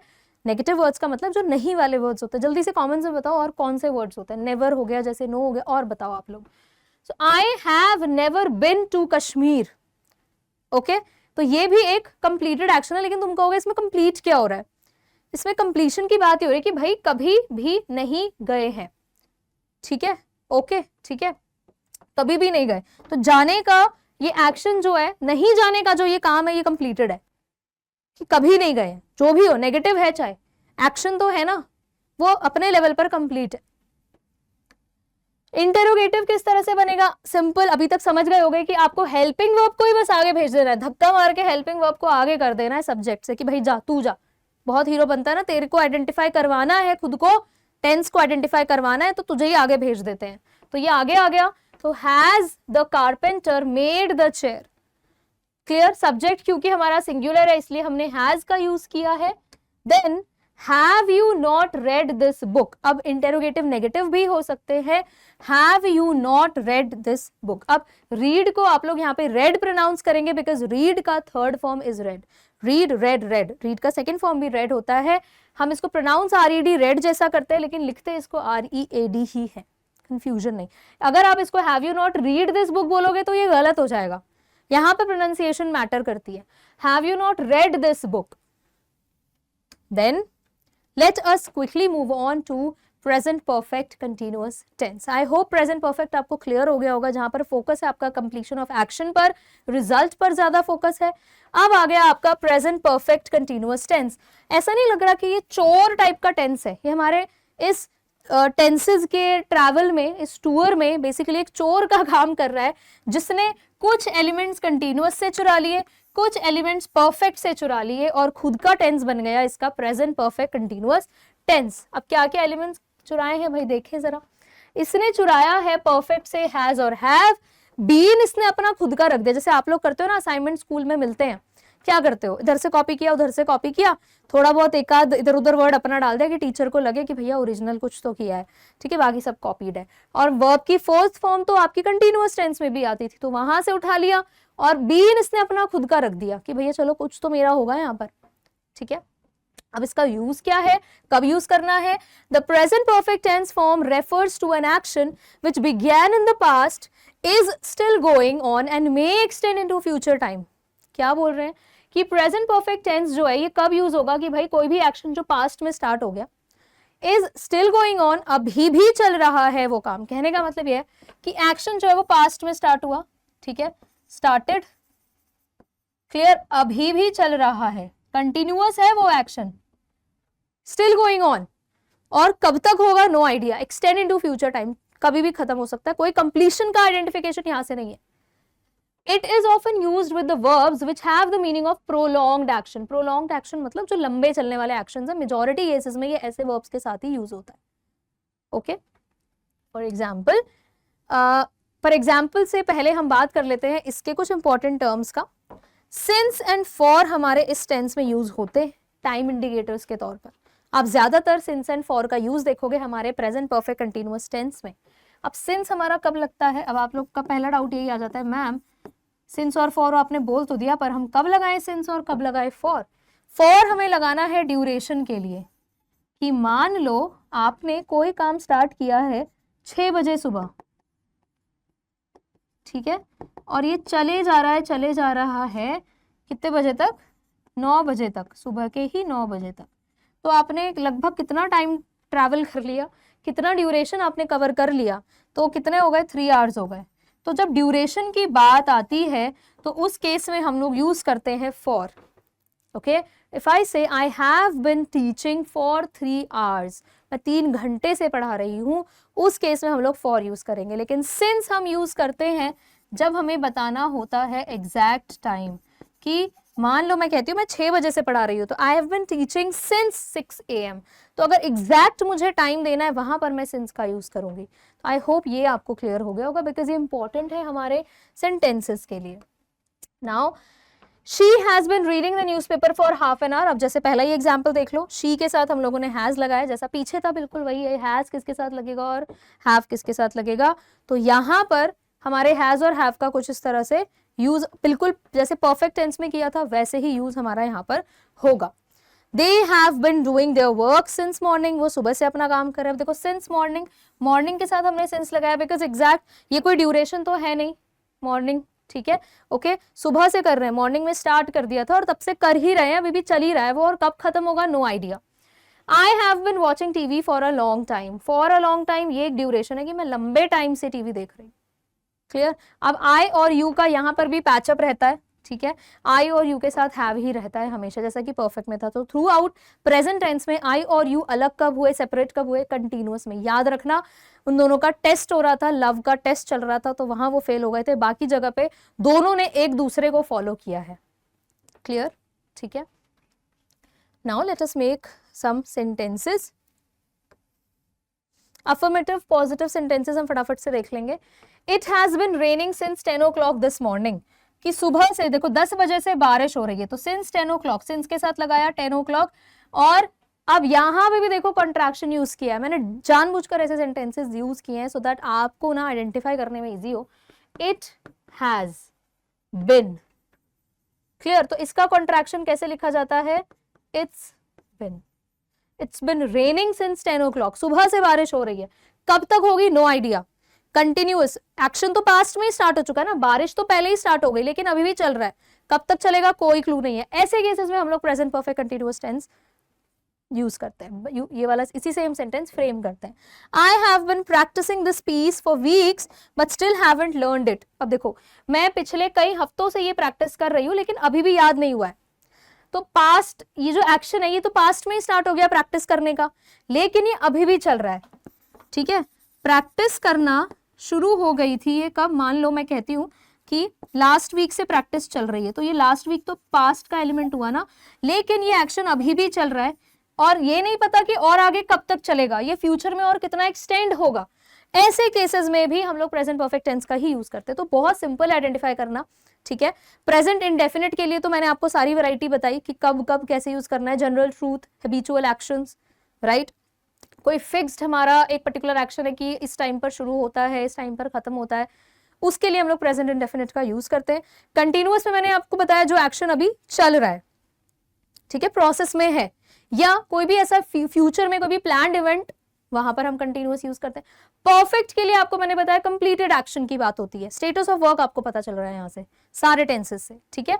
और परफेक्ट कंटिन्यूअस की अगर बात करूं, प्रेजेंट परफेक्ट कंटिन्यूअस की, तो पास्ट में एक्शन स्टार्ट हो चुका है, अभी भी चल रहा है, एंड यू नेवर नो और कितना चलेगा। ऐसे केसेस में हम यूज करते हैं प्रेजेंट परफेक्ट कंटिन्यूअस टेंस। अब जल्दी से इंटेरोगेटिव भी हम देख लेते हैं।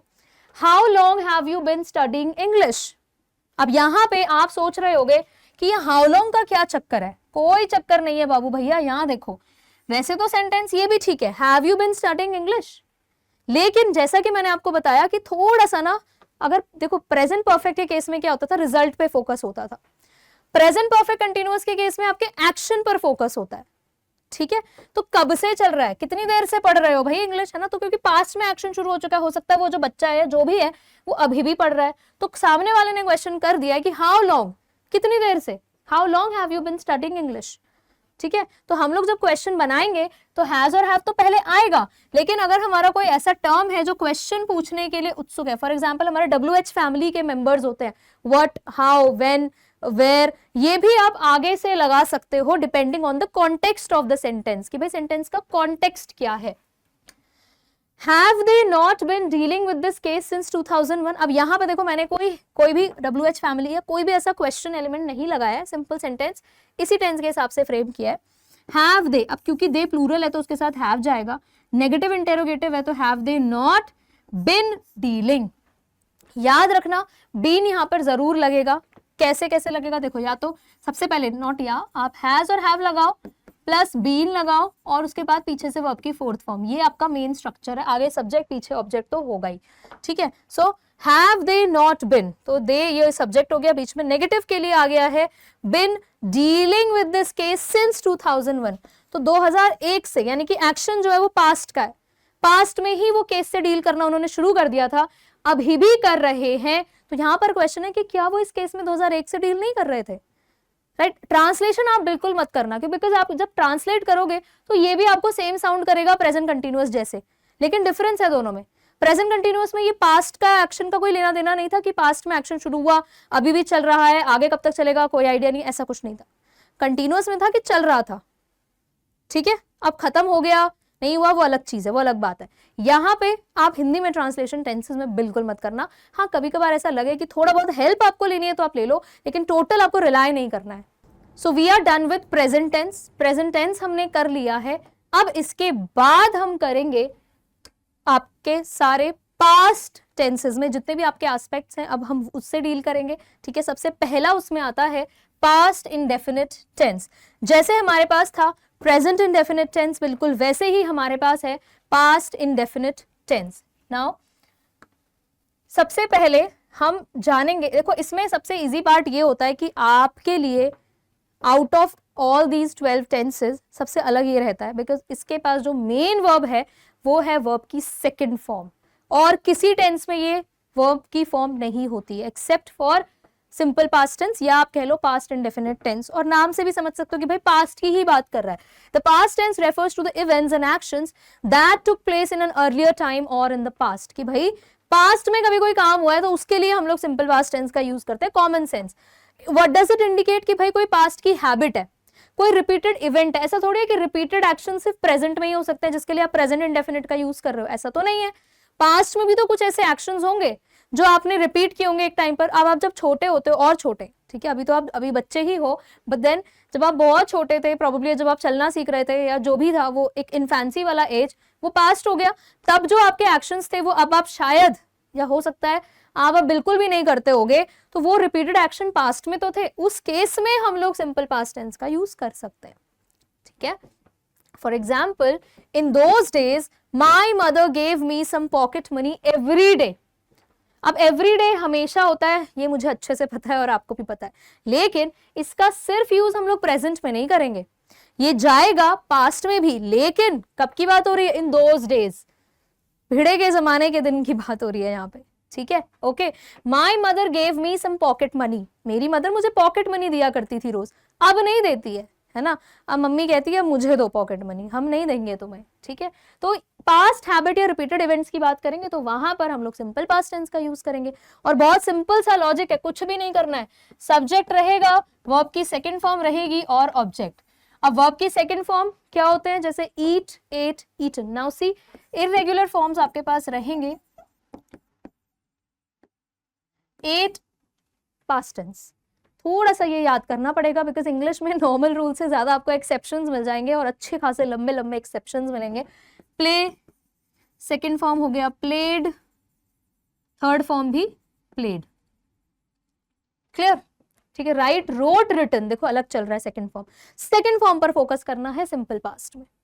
ओके, नाउ और क्या यूज है? To indicate another action which happened in the middle of a longer action. ये भी बड़ा अच्छा यूज है इसका, बहुत गलतियां करते हैं इसमें बच्चे। क्या है? देखो, कोई ऐसा एक्शन इंडिकेट करना जो किसी ऑलरेडी कोई एक्शन हो रहा है, प्रोसेस में कोई एक्शन है। सपोज अगर मैं आपको एक्सप्लेन करूं कि कोई एक्शन ऑलरेडी चल रहा है, अभी जैसे मैं पढ़ा रही हूं, ठीक है, सडनली कोई आ जाता है और यहाँ पे मेरे इस पढ़ाने के एक्शन को रोक देता है, तो जो मेरा काम चल रहा था वो तो किसी और टेंस में रहा था, प्रोसेस में था। कौन सा टेंस? पास्ट कंटिन्यूअस टेंस में चल रहा था। अभी आगे पढ़ाऊंगी, पास्ट कंटिन्यूअस इसके बाद आएगा। किसी और टेंस में ये एक्शन चल रहा था, अब सडनली कोई आ गया, ठीक है, तो एक ऐसा एक्शन जो ऑलरेडी किसी एक्शन के बीच में इंटरप्ट करने आ जाता है, यहां पर हम लोग सिंपल पास्ट टेंस का यूज करते हैं। एग्जाम्पल देखो, the light went out, light चली गई, went out, went second form of the verb, which verb? Go. The light went out while I was watching my favorite web series. ठीक है, बहुत बड़ा, ये तो पाप है, अलग से सजा इसकी, ठीक है। फेवरेट वेब सीरीज देख रहे हैं और लाइट चली गई, तो I was watching, मैं देख रही थी, लाइट चली गई। तो इस केस में जो इंटरप्ट करता है ना एक्शन, उसको हम लोग सिंपल पास्ट टेंस से डिनोट करते हैं। सिंपल पास्ट टेंस हम वहां पर यूज करेंगे, ठीक है। ओके, और टाइम एडवर्बियल्स होते हैं हमारे पास, जैसे मैंने आपको प्रेजेंट इंडेफिनिट में बताए थे कि कौन से हम लोग टाइम इंडिकेटर्स यूज करते हैं। तो हमारे पास जो भी टाइम एडवर्बियल्स होते हैं वो हम हमारे सिंपल पास्ट टेंस में यूज करते हैं। If I say last year, last night, last month, last week, long ago, back, just now, yesterday, ये सब हमारे सिंपल पास्ट टेंस में आप लोग लगाओगे। ठीक है, क्लियर है? अब कुछ सेंटेंसेस देख लेते हैं। Ram was absent yesterday, Ram कल एब्सेंट था। क्लियर? ठीक है, तो ये एक एग्जाम्पल हो गया हमारा। Now they visited their grandparents last year. Now see, they visited. कोई यहाँ पर आपके पास ऐसा टेंशन नहीं है कि सिंगुलर में क्या लगाएं, प्लूरल में क्या लगाएं, आई के साथ क्या लगाएं, यू के साथ क्या लगाएं, ऐसा कोई स्ट्रेस नहीं है। आप लोग अपने पॉजिटिव सेंटेंसेस में पास्ट इंडेफिनिट में क्या यूज करोगे? वर्ब की सेकेंड फॉर्म। अब वो इजिली आप बना सकते हो। कैसे? देखो, हमारे पास, मैंने बार बार मैं रिपीट कर रही हूँ, इररेगुलर वर्ब फॉर्म्स होती है। तो ईट का जैसे सेकंड फॉर्म था एट, तो इस चीज का थोड़ा ध्यान रखना पड़ेगा आपको। ठीक है, विजिट का तो बहुत इजीली बन गया, आपने सिंपली ईडी ऐड किया और आपका वर्ब की सेकंड फॉर्म यहाँ पर आपको मिल गई। तो मेजॉरिटी में तो ईडी लगाकर हो जाएगा, लेकिन यस, मैं डिनाई नहीं करूंगी, मेजॉरिटी से ज्यादा हमारे पास एक्सेप्शंस हो जाते हैं। Now let us move on to some more positive sentences और फिर हम लोग नेगेटिव की तरफ भी बढ़ेंगे। पॉजिटिव सेंटेंसेस में देखो, और क्या, आई विजिटेड जयपुर 3 months अगो। ठीक है, 3 महीने पहले मैं जयपुर गई थी। नाउ देखो ना, टाइम इंडिकेटर है पास्ट का, 3 months अगो का मतलब होता है पीछे। ठीक है, तो हम टाइम इंडिकेटर भी यूज करते हैं पास्ट इंडेफिनिट टेंस में। Okay, she recited a beautiful poem in the class. Recited का मतलब होता है पोएम को जिस तरह से पूरे तरह से गाया जाता है, सुनाया जाता है, उसको रिसाइट बोलते हैं। सो शी रिसाइटेड, वर्ब की सेकंड फॉर्म यूज हुई है। तो कोई टेंशन नहीं है आई के साथ क्या लगाना है, शी के साथ, बहुत इजी है। लेकिन प्रॉब्लम कहां पर आएगी? जब नेगेटिव बनाओगे। ले यहां पर क्या करना है, थोड़ा सा चीज आपको समझना है कि हेल्पिंग वर्ब तो चलो हमें पता है कि डिड यूज कर रहे हैं, लेकिन अगर आपको पता है कि आपने सेंटेंस में डिड यूज कर लिया है, इसके बाद आप सेकेंड फॉर्म नहीं लगाओगे, आप लगाओगे वर्ब की फर्स्ट फॉर्म। ठीक है, जो आपका root form of the verb होता है। डिड के साथ आपका गया वर्ब की first form. So I did not visit Jaipur. ठीक है, मैं जयपुर नहीं गई। They did not watch television. तो यहां पर भी कोई ऐसा स्ट्रेस नहीं है कि सिंगुलर सब्जेक्ट के साथ डिड आएगा नहीं आएगा, आप सबके साथ डिड यूज कर सकते हो, be it singular, be it plural, be it I, you, we, कुछ भी, तो डिड आप आराम से लगा सकते हो। लेकिन ये याद रखना है कि अगर एक बार आपने डिड लगा दिया है तो फिर आप वर्ब की सेकंड फॉर्म नहीं लगाओगे। तो सिर्फ अपना नॉलेज यहां तक लिमिटेड नहीं करना है कि सिर्फ और सिर्फ वर्ब की सेकंड फॉर्म से आप आइडेंटिफाई कर लो कि ये सिंपल पास्ट टेंस है या ये पास्ट इंडेफिनिट टेंस है। आपको ये ध्यान में रखना है कि अगर डिड है तो साथ में वर्ब की फर्स्ट फॉर्म जाएगी। क्लियर? बिल्कुल अच्छे से याद रखना। बहुत लोग इसमें गलतियां करते हैं और फिर मजाक बना लेते हैं अपने खुद का। बहुत सारे बच्चों के मैंने इंस्टाग्राम कैप्शंस में देखा है, गलत सलत इंग्लिश तो लिखते। देखो, ये मैटर नहीं करता कि आप ट्राई नहीं करो, ट्राई करो, बहुत अच्छी बात है, लेकिन आपको रूल समझना जरूरी है। और ये तो एक ऐसे सेंटेंसेस हैं, देखो सिंपल पास्ट टेंस जो है ये बहुत हम लोग रेगुलर बेसिस पे यूज करते हैं अपनी इंग्लिश में। मेक श्योर कि आप डिड के साथ वर्ब की सेकंड फॉर्म नहीं लगाओगे, डिड के साथ वर्ब की फर्स्ट फॉर्म जाती है। बड़े बड़े राइटर्स ट्रोल हुए हैं इस चक्कर में। तो ओके, इंटेरोगेटिव किस तरह से बनेगा? अब हमें अपने ही हेल्पिंग वर्ब का यूज करना है। तो हमारे पास देखो, did you play the match. Now see, हम लोग अपने हेल्पिंग वर्ब को सबसे आगे शिफ्ट करेंगे, देन हमारा सब्जेक्ट, और देखो ध्यान से वर्ब की फर्स्ट फॉर्म ही गई है। Did you played the match? No, did you play the match? Okay, why did they abuse their elders? Now see, हम लोग WH फैमिली के क्वेश्चंस भी इंक्लूड कर सकते हैं। हमें पता है बचपन में हम लोग जब पढ़ते थे इंटेरोगेटिव सेंटेंसेस, तो ज्यादातर हम लोग व्हाट, व्हाई, व्हेन, वेयर वाले होते थे, है ना। अब हमें हेल्पिंग वर्ब का यूज पता चल गया, तो इसका मतलब ये थोड़ी हम इन्हें डिनाई कर देंगे। यहाँ पर हम लोग व्हाई, वेयर, व्हाट लगा सकते हैं, लेकिन मेक श्योर कि वो डिड से पहले आएगा। Did why they? No, why did they, क्यों? ओके, ठीक है। डिड दे अब्यूज, आप देखो वर्ब है, वर्ब की फर्स्ट फॉर्म लगी है, देयर एल्डर्स। क्लियर है यहाँ पे? नाउ इसके बाद आ जाता है आपका past continuous tense. Past continuous tense, continuity again, लेकिन इस बार जो ये कंटिन्यूअस एक्शन है ये पास्ट का है। पहले प्रेजेंट कंटिन्यूअस था, प्रेजेंट में कंटिन्यूटी की बात हो रही थी, लेकिन अब बात होगी पास्ट में कि कोई भी एक्शन जो पास्ट में कंटिन्यूअस चल रहा था। This tense denotes an action that was happening at some point of time in the past, कि भाई कोई एक्शन जो पास्ट में कभी हो रहा था, ठीक है, किसी एक मोमेंट में वो पास्ट में वो एक्शन चल रहा था, ठीक है। और वर्ब फॉर्म तो आपको पता है आईएनजी वाली वर्ब फॉर्म जाएगी, कंटिन्यूअस टेंस है। और हेल्पिंग वर्ब के फॉर्म में हमारे पास है वॉज और वर। ठीक है, तो जो भी हमारा सेंटेंस स्ट्रक्चर रहेगा, वहां पर वॉज और वर का गेम चलेगा। नाउ अब यहाँ पे सबसे जरूरी है ये जानना कि हमारे अलग अलग सब्जेक्ट्स के साथ वॉज कब लगेगा और वर कब लगेगा। तो अगर सिंगुलर सब्जेक्ट है तो आप लोग यूज करोगे वॉज, प्लूरल सब्जेक्ट है तो आप यूज करोगे वर। जैसा कि इज एम आर वाला केस था, इज के साथ हम लोग सिंगुलर यूज कर रहे थे, तो वैसे ही वॉज के साथ हम सिंगुलर ले जाएंगे, वर के साथ हम प्लूरल ले जाएंगे। अब आपके दिमाग दौड़ रहे होंगे आई और यू के लिए कि भाई इनका क्या चल रहा है। ठीक है, तो यहाँ पर हम लोग जरा चल रहे हैं इनके पास्ट टाइम में। ठीक है, ओके, पुराने वाले इनके जन्म में चल रहे हैं, पुनर्जन्म जिसे कहते हैं। तो वहां पे देखो आई और यू के साथ क्या जाता है। तो आई और यू अभी स्ट्रेंजर्स हैं, एक दूसरे को जानते नहीं। हमने प्रेजेंट में तो इनकी लव स्टोरी देख ली थी, लेकिन अब हम इनके पास्ट वाली लव स्टोरी देखेंगे कि पास्ट में क्या हुआ था। भाई पिछले जन्म में भी लवर थे नहीं थे, क्या था इनका। ठीक है, व्हाट वाज हैपनिंग। तो आई के साथ हम लगाते हैं वॉज, ठीक है, और यू के साथ हमारा जाता है वर। तो यहाँ पे तो देखो पास्ट वाले में तो यार अभी ये स्ट्रेंजर्स हैं, मिले भी नहीं है दोनों एक दूसरे से। ठीक है, तो कुछ नहीं है यहाँ पर अभी इनके बीच में, they don't know each other, तो कोई हम लोग लव एंगल नहीं दिखाएंगे। सो अब यहाँ से सेंटेंस आप बना सकते हो, वी हमारा प्लूरल है, we were watching TV the whole evening, पूरी शाम हम टीवी देखते रहे। ओके, देख रहे थे। सो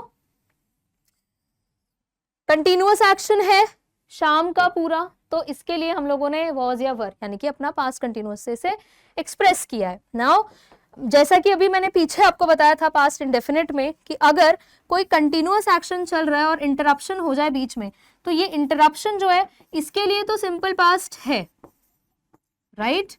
लेकिन ये कंटिन्यूटी दिखाने के लिए कौन सा टेंस है, तो वो यही वाला टेंस है, पास्ट कंटिन्यूअस। ठीक है, इस कंटिन्यूटी के लिए हमारा वाला टेंस आता है to express an action that was happening in the past. Past में जो चल रहा था, past continuous tense is used and in the meantime some other action took place, और उसी बीच में कोई और एक्शन हो जाता है, उस एक्शन को हम लोग पास्ट इंडेफिनिट यानी कि सिंपल पास्ट से डिनोट करते हैं। तो अगर हम जल्दी से एक एग्जाम्पल देखें यहां पर, When the bell rang, I was watching TV। अब सोचो कि आप टीवी देख रहे हो बड़े ध्यान से, ठीक है, एकदम मस्त मजे से टीवी देख रहे हो, तो ये कंटिन्यूअस एक्शन है, when I was watching TV, और सडनली बेल बजती है, ठीक है, तो बेल रैंग, तो ये हमारा क्या हो गया, ये हम किससे डिनोट कर रहे हैं, ये हम डिनोट कर रहे हैं सिंपल पास्ट से। ठीक है, क्योंकि इंटरप्शन हो गया आपके कंटिन्यूअस एक्शन में, तो जो कंटिन्यूअस एक्शन चल रहा है वो आप पास्ट कंटिन्यूअस से दिखाओगे, और जहां पर इंटरप्शन आया वो सिंपल पास्ट, जैसा मैंने अभी आपको पीछे भी बताया था। Now let us look into some negative sentences. Negative बहुत इजी है बनाना, आप लोग अपने हेल्पिंग वर्ब के बाद नॉट लगा दोगे। So she was not driving her car, ठीक है, दे वर मेकिंग अ नॉइज। यहाँ पे इंपॉर्टेंट क्या है कि आप अपने वर्ब के फोर्थ फॉर्म को सही से आप पुट करो। अब बहुत से बच्चे क्या करते हैं, ड्राइव का फोर्थ फॉर्म वो लिख देते हैं drive EING, which is wrong. E नहीं लग सकता यहाँ पर, ड्राइविंग। ठीक है, आपको ई हटा देना है। इस तरीके के कॉन्सेप्ट्स की वीडियोस मैं लेकर आऊंगी आपके लिए कि कहाँ पर ई लगाना है, कहाँ पर ई और आई साथ में नहीं लगेंगे, वो सब हम बाद में कभी करेंगे, लेकिन अभी के लिए जस्ट फोकस कि भाई स्ट्रक्चर क्या है सेंटेंस का। नाउ इंटेरोगेटिव किस तरह से बनेगा, वर you eating an Apple. Now see, अगर ये नॉर्मल सेंटेंस होता हमारा पॉजिटिव सेंटेंस, तो ये होता you were eating an apple with a full stop. लेकिन हमने क्या किया, इसको इंटेरोगेटिव में चेंज किया है, तो हमारा वर पहले आ गया, so were you eating an apple with a question mark. Okay, क्या तुम एप्पल खा रहे थे। Then why was the baby crying. Now see, यहाँ पर WH फैमिली से क्वेश्चन आया है, WH फैमिली का एक मेंबर यहाँ पर आया है साथ में, why was the baby crying. ठीक है, बताओ भाई क्यों, दया बच्चा क्यों रो रहा था। सो व्हाई वाज हमारा यहाँ पर क्या है, हेल्पिंग वर्ब, द बेबी हमारा सब्जेक्ट हो गया, और क्राइंग हमारा वर्ब की fourth form, why was the baby crying. So that is how we frame past continuous tense. इसके बाद आते हैं हम लोग पास्ट परफेक्ट टेंस में। प्रेजेंट परफेक्ट याद है आपको, कंप्लीटेड एक्शन की बात हुई थी। परफेक्ट भी एक तरह से वही करता है, लेकिन परफेक्ट के पास एक और चीज है, मैं यहीं पे आपको बता देती हूँ। अगर आपने मेरी लाइव क्लासेस में बोलते हुए सुना होगा कि मैं कुछ तो बोलती हूँ कि पास्ट इन पास्ट, तो वो स्पेसिफिकली अगर बात की जाए कि इन जनरल टर्म्स हम कब यूज कब करते हैं एक्चुअली में परफेक्ट टेंस, बना किस लिए है ये परफेक्ट टेंस, वो बना है पास्ट इन पास्ट के लिए, ठीक है, पास्ट इन पास्ट डिनोट करने के लिए बना है। पास्ट इन पास्ट का मतलब क्या होता है कि मान लो आपका कोई एक्शन है जो अभी हुआ, लेकिन उससे पहले जो एक्शन यहां पर आपका अभी हुआ वो भी पास्ट का एक्शन, अभी से मेरा मतलब ये नहीं है कि प्रेजेंट, ठीक है, कोई एक्शन जो पास्ट में हुआ, अब उससे पहले भी तो कोई ना कोई एक्शन जरूर हुआ होगा, ठीक है, कोई एक्शन यहां पर हुआ होगा पहले, इससे पहले, राइट, तो ये वाले एक्शन को डिनोट करने के लिए हमारा पास्ट परफेक्ट होता है। ये तो चलो आप सिंपल पास्ट की मदद से लिख सकते हो कि कोई भी एक्शन पास्ट में हुआ, आपने सिंपल पास्ट वाला सेंटेंस लगाया और वो सेंटेंस फ्रेम कर दिया। लेकिन अगर कोई एक्शन इससे भी पहले हो गया, टाइम फ्रेम अगर मैं कहूं, ये एक टाइमलाइन है आपकी, ये पास्ट है, तो पास्ट के एक्शन से भी पहले कुछ हुआ है, कोई एक्शन हुआ है, तो वहां पे हम लोग पास्ट परफेक्ट टेंस का यूज करते हैं। That is why I call it past in past, कि पास्ट का भी पास्ट है ये। ओके अब देखो, if two actions happened in the past, अगर दो एक्शंस पास्ट में हुए हैं, past perfect is used to show the action that took place earlier. तो जो एक्शन पहले हुआ है ना, वो हम लोग किसकी मदद से शो करते हैं, पास्ट परफेक्ट की मदद से शो करते हैं। अब यहाँ पर हेल्पिंग वर्ब क्या लगता है, हेल्पिंग वर्ब हमारा जाता है हैड, और साथ में मेन वर्ब होती है वर्ब की थर्ड फॉर्म, ठीक है, ये तो पहले ही आपको पता चल गया था ऑक्सिलरी वर्ब कौन सा जाता है पास्ट के साथ, हैड हो गया, यहाँ पर हैड स्पेसिफिकली यूज होता है और मेन वर्ब हमारा लगता है वर्ब की थर्ड फॉर्म। सारे परफेक्ट टेंसेस में वर्ब की थर्ड फॉर्म जाती है, जैसे कि कंटिन्यूअस टेंस में वर्ब की फोर्थ फॉर्म जा रही थी। ओके एग्जाम्पल देखो, the poor man had died before the doctor reached the hospital. Now यहाँ पे अगर आप ध्यान से देखोगे तो जो पुअर मैन है, बेचारा जो भी आदमी है, वो पहले ही मर गया हॉस्पिटल पहुंचने से पहले, तो डॉक्टर के हॉस्पिटल पहुंचने से पहले, ठीक है, तो doctor reached the hospital, doctor तो बाद में है ना, डॉक्टर का एक्शन पास्ट है नो डाउट, लेकिन पहुंचने से पहले ही उस आदमी की डेथ हो गई, तो ये एक्शन पहले हुआ है ना, फिर ये एक्शन हुआ है, तो जो एक्शन पहले हम लोगों का हुआ है उसके लिए हम लोग पास्ट परफेक्ट का यूज करते हैं। Okay The man talked as if something bad had happened. Now the man talked, ये तो एक एक्शन है, ठीक है, और as if something bad had happened, वो बंदा ऐसे बात कर रहा था जैसे कुछ बहुत बुरा हुआ हो, ठीक है। अब बुरा होने का जो एक्शन है वो तो पहले हुआ हो, तभी तो वो ऐसे बुरी तरह से बात कर रहा है। This will be the first action. I'll write it again. ये फर्स्ट एक्शन है, ठीक है। So the man talked, वो आदमी बात कर रहा था as if something bad had happened, जैसे कुछ बुरा हुआ हो, राइट, तो कुछ बुरा हुआ होगा पहले, तभी तो वो बुरी तरह, तभी तो वो इस तरह से बात कर रहा था, तो ये वाला एक्शन पहले हुआ है, तभी हमने इसको पास्ट परफेक्ट में शो किया, एंड उसके बाद ये हुआ, तो ये हमने सिंपली अपने नॉर्मल सिंपल पास्ट में इसको एक्सप्रेस कर दिया। Now when we arrived the film had started, common सी बात है ना, अक्सर ऐसे होता है, तैयार व्यार होने में इतना टाइम लगा देते हैं हम लोग, दोस्तों को बुलाने में, सबको बुलाने में, कि हमारे पहुंचने से पहले ही मूवी स्टार्ट हो जाती है। ये सबसे इजी एग्जांपल है आपके समझने के लिए, कि जैसे ही पहुंचे द फिल्म हैड स्टार्टेड, तो मूवी पहले स्टार्ट हो गई, ये एक्शन पहले हो गया, और फिर हम पहुंचे, तो जो पहले हुआ है एक्शन, उसके लिए हम लोग कौन सा यूज करेंगे, पास्ट परफेक्ट टेंस। क्लियर। अब नेगेटिव सेंटेंसेस देख लो, सारे पॉजिटिव हमने देख लिए। They had not attended the function, ठीक है, उन्होंने फंक्शन अटेंड नहीं किया, सो यहाँ पर नेगेटिव सिंपल बन जाएगा, आप हैड के साथ नॉट लगाओ, ठीक है, याद रखना वर्ब की थर्ड फॉर्म जाएगी लेकिन। ओके अब यहां देखो इस वाले सेंटेंस को, Ravi had not even watched the movie, Ravi ने मूवी देखी भी नहीं थी, बिफोर ही started giving his personal comments. होते हैं ना कुछ महान लोग, मूवी देखी हुई की नहीं होती है, उनको पहले अपना ओपिनियन देना होता है, तो यहाँ पे रवि ने भी वही किया, अपने ओपिनियन देना शुरू किया, ठीक है, ये एक्शन बाद में, उसने मूवी देखी भी नहीं थी, तो नहीं देखने का जो एक्शन था ये पहले था। ओके हम इसको, मैं इसको टू क्यों लिख रही हूँ बार बार, हो जाता है कभी कभी, है ना, तो ये वाला जो एक्शन है ये पहले हुआ है, Ravi had not even watched, ठीक है, ये एक्शन पहले हुआ है, बिफोर ही started giving his personal comments, इससे पहले कि वो अपने पर्सनल कमेंट्स देखता, उसने मूवी तक तो देखी नहीं थी, राइट तो नहीं देखने का जो एक्शन है वो पहले हुआ है, तो इसलिए हमने इसको दिखाया है किसमें, पास्ट परफेक्ट में, उसके बाद वो पर्सनल कमेंट्स की बात हो रही है, तो यहां पर आएगा हमारा सिंपल पास्ट टेंस। इंटेरोगेटिव में किस तरह से जाएगा, देखो, why had you not gone to Delhi, interrogative negative, कि भाई तुम दिल्ली क्यों नहीं गए, okay, why had you not gone to Delhi, हो सकता है इसके कॉन्टेक्स्ट में कोई और एक्शन भी हुआ हो, बट सिंपल स्ट्रक्चर सीखने के लिए हमने इस तरह से फ्रेम किया है।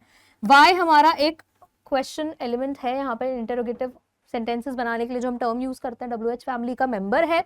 हैड यू नॉट, तो हमारा हेल्पिंग वर्ब आगे आ गया, सब्जेक्ट हमारा ये रहा, नॉट हमने नेगेटिव एलिमेंट यूज किया, नेगेटिव टर्म यहाँ पे यूज किया है ताकि स्ट्रक्चर में हमारे नेगेटिव सेंटेंस रिफ्लेक्ट हो। सब्जेक्ट और वर्ब के बीच में आता है नॉट नेवर, ये बात याद रखना हमेशा, ठीक है। अब इंटरोगेटिव और कैसे बन सकता है, who had reached the zoo before I arrived. वैसे मैंने आपको अभी भी बताया था कि प्राइमरीली हम लोग पास्ट परफेक्ट टेंस का यूज तभी करते हैं जब हमें कोई एक्शन पहले दिखाना होता है।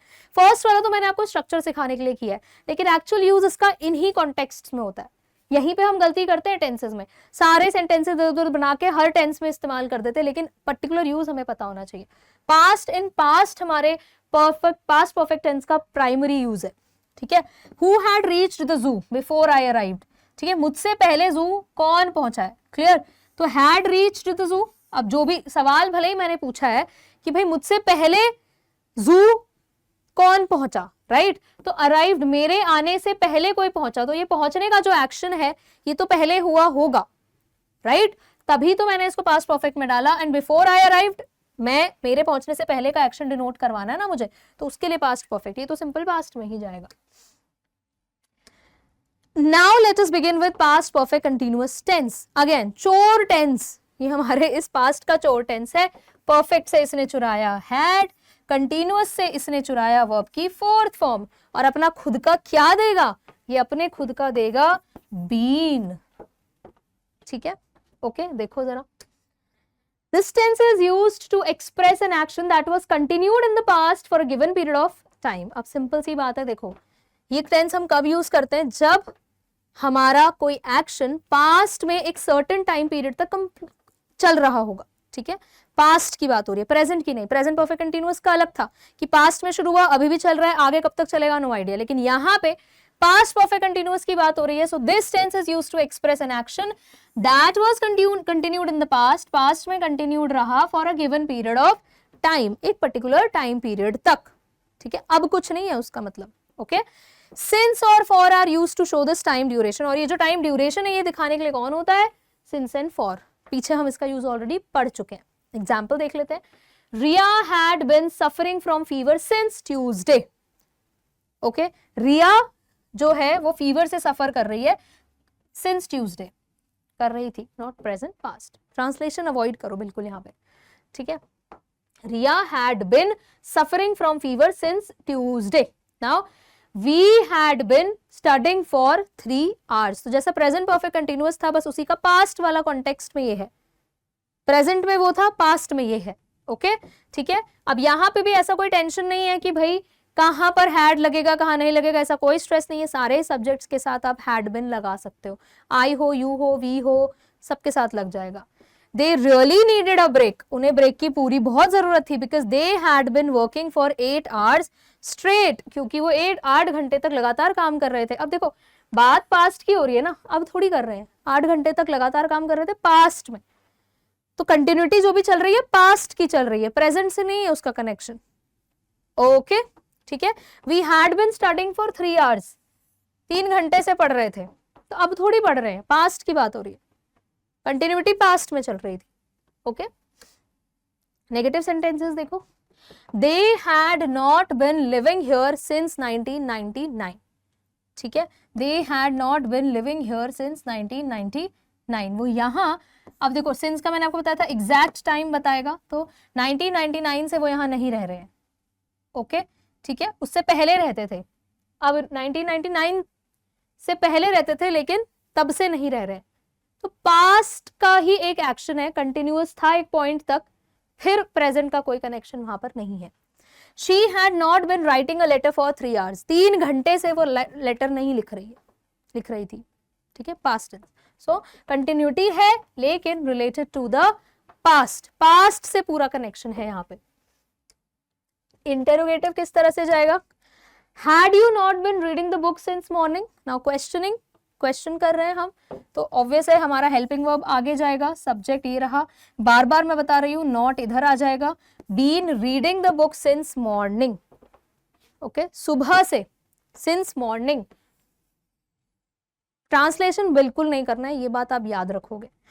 Where had they been playing for 3 hours? 3 घंटे से कहाँ खेल रहे थे? ओके, ठीक है। So where had they been playing for 3 hours? Past की बात हो रही है, अभी से नहीं है कनेक्शन इसका, पास्ट परफेक्ट कंटिन्यूअस, पास्ट में एक्शन था, पास्ट में ही कंटिन्यूअस रहा, प्रेजेंट से कोई कनेक्शन इसका नहीं है। Okay, so this was past tense, यहां पर हमने अपना पास्ट टेंस कवर कर लिया है। Now let us move on to the future tense. अब हमारे पास फ्यूचर में क्या आ जाता है? सबसे पहला होगा फ्यूचर इंडेफिनिट टेंस। जैसे हमने सारे ही पढ़े थे प्रेजेंट इंडेफिनिट, पास्ट इंडेफिनिट, ऐसे ही हमारे पास होता है फ्यूचर इंडेफिनिट टेंस। हम कब यूज करते हैं? बहुत सिंपल सा यूज है, ऑब्वियसली कुछ फ्यूचर का इंडिकेट करने के लिए, है ना। इट डिनोट्स एक्शंस और events that will happen after the present time, that is the future time. बहुत ही सिंपल सी बात है, प्रेजेंट के बाद जो होता है फ्यूचर। अब हम जाएंगे अपने फ्यूचर की तरफ, ठीक है, ओके, जहां से डोरेमोन आया था तो वहां जा रहे हैं हम अब, ओके, ठीक है। अब इसमें हेल्पिंग वर्ब्स क्या क्या होते हैं? हमारे पास हेल्पिंग वर्ब्स होते हैं विल और शैल। यहां पे जो वर्ब फॉर्म जाएगी वो जाती है वर्ब की फर्स्ट फॉर्म, ठीक है, ओके, मैंने आपको इनिशियली बताया था वर्ब की फर्स्ट फॉर्म जाएगी फ्यूचर टेंस के साथ। Example, they will sell their house, कुछ भी नहीं है, वो अपना घर सेल करेंगे, future tense, okay. Then my friend will host a dinner this evening, मेरी फ्रेंड जो है वो एक डिनर होस्ट करेगी, अपने घर में डिनर पार्टी रखेगी शाम को, ठीक है, क्लियर ना। इसमें भी कोई टेंशन नहीं है कि भैया विल किसके साथ आना है, किसके साथ नहीं आना है। मेजॉरिटी केसेस में हम लोग आई और यू के साथ शैल यूज करते हैं वैसे, ठीक है, आई और यू ले जाता है शैल को, नॉट आई और यू, आई और वी ले जाता है शैल को। लेकिन हम लोग फॉर्मल लैंग्वेज अगर कभी यूज कर रहे हैं, फॉर्मली अगर हम किसी से बात कर रहे हैं, ठीक है, वहां पर हम लोग किसी भी सब्जेक्ट के साथ शैल लगा सकते हैं, या हम बता रहे हैं कोई इंस्ट्रक्शन दे रहे हैं किसी को, तो वहां पर भी हम लोग शैल का यूज कर सकते हैं, क्लियर, ठीक है। अदरवाइज आप विल तो सबके साथ ही लगा सकते हो, कोई स्ट्रेस नहीं है। नेगेटिव सेंटेंसेस कैसे जाएंगे? We shall not skip the exams, they will not attend the function. आपका हेल्पिंग वर्ब हो गया, उसके बाद आपका not and then the main verb. Interrogative sentences, who will help me, simple सी बात है, ठीक है, हु विल हेल्प मी। तो यहां पे आपको सब्जेक्ट हमारा क्या दिख रहा है?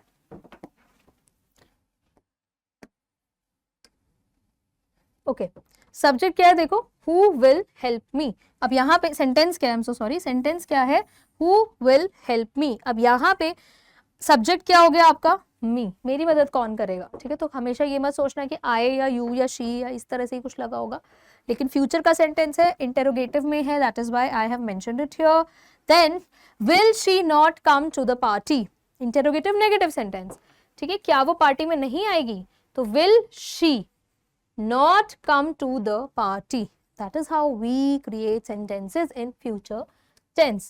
अब आते हैं continuous tense में अगेन, यहाँ पे लेकिन थोड़ा सा सिचुएशन ऐसा है कि अब फ्यूचर तो हम प्रेडिक्ट नहीं कर सकते, आई मीन प्रेडिक्ट ही कर सकते, देख तो प्रॉपर हम लोग नहीं देख सकते हैं ना कि भाई ओके ये होने वाला है या ये होगा या ये हो रहा होगा, इस तरह से वी डोंट नो एग्जैक्टली, ठीक है।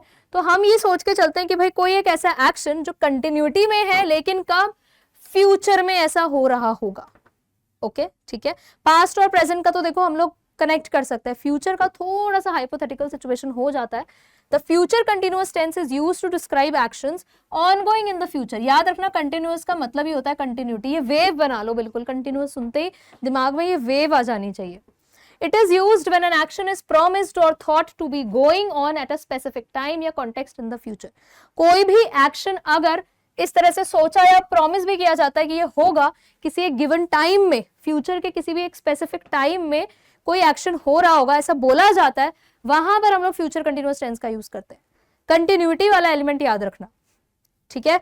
मैं कल पढ़ा रही होंगी, तो इस टाइम पर प्रॉब्लम मैं पढ़ा रही होंगी, इस तरह से। तो ऐसे सेंटेंसेस इस तरह यूज अगर आपको करना है, वहां पे आप फ्यूचर कंटिन्यूअस टेंस का यूज करोगे। आपका हेल्पिंग वर्ब क्या रहेगा, विल और शैल, और साथ में बी आएगा। मैंने आपको ऑक्सिलरी वर्ब्स के केस में बताया था जब मैं आपको वो सेपरेट करवा रही थी, तो विल शैल बी आपको दिख जाएगा यहाँ पर, तो ये मिल गया। वर्ब की फोर्थ फॉर्म लगेगी ऑब्वियसली, बिकॉज कंटिन्यूअस टेंस है, आपके पास कोई और ऑप्शन नहीं है। अब यहां पर अगर मैं बात करूं तो पास्ट के लिए हम लोग कैसे कर रहे थे, देखो पास्ट में आई was dancing yesterday at this time, कि भाई इसी टाइम पर मैं डांस कर रही थी, ठीक है, डांस चल रहा था। आई एम डांसिंग, अभी मैं डांस कर रही हूं। और दिस टाइम टुमारो, कल इसी टाइम पर I will be dancing. Suppose मैंने कोई डांस क्लास ज्वाइन की है तो वहां पर कंटिन्यूअस 3 दिन मैं जा रही हूँ, ठीक है। So I was dancing past में, कंटिन्यूटी में काम चल रहा है। अभी के लिए I am dancing, and then this time tomorrow, कल इसी टाइम पर आई विल बी डांसिंग। तो इस तरह के एक्शंस को दिखाने के लिए हम लोग फ्यूचर कंटिन्यूअस टेंस का यूज करते हैं। एग्जाम्पल देखो, टुमारो एट 4, कल 4 बजे, I will be taking a class, मैं क्लास ले रही होंगी कल 4 बजे, एट दिस टाइम, ऐसे भी बोल सकते हो। Okay, this time next week, इसी टाइम पर अगले हफ्ते, फ्यूचर, ठीक है। We will be travelling to Ladakh, हम क्या कर रहे होंगे, हम लद्दाख के लिए ट्रैवल कर रहे होंगे। I shall be sleeping at 6 PM tomorrow. Okay, ठीक है। तो इस तरह से फ्यूचर में कंटिन्यूटी की बात हो रही है तो हम यूज करेंगे फ्यूचर कंटिन्यूअस टेंस। अब हम यहाँ पे अपने नेगेटिव सेंटेंसेस और इंटेरोगेटिव सेंटेंसेस भी देख लेते हैं। दे will not be studying in any state university, वो किसी भी स्टेट यूनिवर्सिटी में नहीं पढ़ रहे होंगे, ठीक है। ट्रांसलेशन अवॉइड करो, बट देन थोड़ा सा हेल्प आप ले सकते हो, मदर टंग है आफ्टर ऑल, इग्नोर भी नहीं कर सकते। नेगेटिव बनाया कैसा है, सब्जेक्ट आपका वर्ब, नॉट यहां पे आपने लगा दिया। याद रखना विल और बी के बीच में आप अपने नेगेटिव को यूज करोगे, ठीक है। ओके, विल और बी के बीच में आपका नेगेटिव रहेगा, नेगेटिव वर्ड रहेगा। I shall not be bathing this evening, मैं अपनी बात नहीं कर रही हूँ, ठीक है, ये मैंने बस ऐसे एग्जाम्पल लिया है। ओके, ठीक है, कि आई शैल नॉट बी बेदिंग, कि भाई मैं नहीं नहा रही होंगी दिस इवनिंग। ओके, तो ये एक एग्जाम्पल है। Interrogative sentences, how long will she be travelling, how long, again duration, continuous की बात हो रही है, ओके, कंटिन्यूटी की बात है। How long will she be travelling, will she be travelling, ध्यान से देखो, आईएनजी हमने यूज किया है, फ्यूचर का हम लोग बात कर रहे हैं कि भाई कितना टाइम लग रहा होगा, है ना, टाइम ड्यूरेशन की बात हम कर रहे हैं, कितनी देर, कितना टाइम लग रहा होगा उसको ट्रैवल करने में, समथिंग लाइक दैट, ऐसे इस तरह से। Okay, will they be standing here tomorrow, अब यहां पे फ्यूचर का एलिमेंट आप देख रहे हो। Okay, at this point of time, कि भाई इस टाइम पर कल, will they be standing here, क्या वो यहां पर होंगे।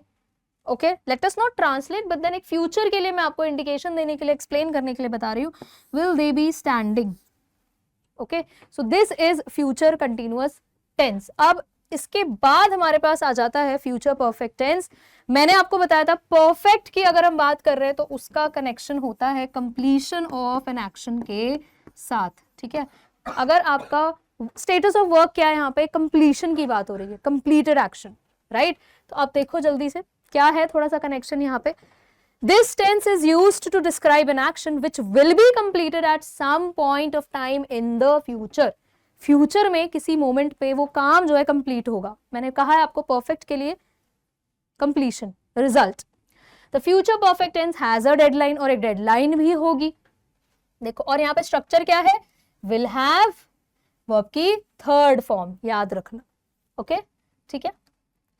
He will submit this project next week, एक सेंटेंस आप एग्जाम्पल के तौर पे देखो। पहले तो ये फ्यूचर परफेक्ट नहीं है, बट मैं आपको एग्जाम्पल दे रही हूँ समझाने के लिए। पहले मैंने ये सेंटेंस लिखा, he will submit this project next week, ये हमारा सिंपल फ्यूचर है, ठीक है, क्लियर। एक सिंपल फ्यूचर वाला सेंटेंस जहां पर हमने विल लगाया है, फ्यूचर की मैं बात कर रही हूँ, सबमिशन की बात हो रही है, तो नेक्स्ट वीक सबमिशन होगा, सिंपल। अब इसको अगर मैं बोल रही हूँ कि मुझे एक डेडलाइन देनी है, ठीक है, एक डेडलाइन के साथ मैं बता रही हूँ, उसके कंप्लीशन की मैं बात कर रही हूँ, तो फ्यूचर परफेक्ट एक्चुअली में हमें इस सेंटेंस से देखने मिलेगा। क्या है ये sentence, he will have submitted this project next week, देखो ये रहा डेडलाइन, ठीक है, कि भाई नेक्स्ट वीक वो ये प्रोजेक्ट सबमिट कर चुका होगा, इसका काम जो है वो कंप्लीट हो चुका होगा, फ्यूचर में। लेकिन क्लियर? तो यहाँ पर इस तरह का जब हमें कोई कॉन्टेक्स्ट देना है हम लोग यूज करेंगे future perfect, and we will try कि इसी तरह के सेंटेंसेस में हम लोग अपना ये टेंस यूज करें। ओके, नेगेटिव देखो क्या बन रहे हैं, the guests will not have reached the station before the train starts. अब यहाँ पे देखो, ट्रेन स्टार्ट होने से पहले गेस्ट जो है वो स्टेशन तक नहीं पहुंचे होंगे। ओके, नहीं पहुंच पाएंगे, प्रोबेबली, चांसेस कम है। ठीक है, अब यहाँ पे क्या है, देखो एक एक्शन हुआ, उससे पहले का भी एक एक्शन, यहाँ पे फ्यूचर की बात हो रही है।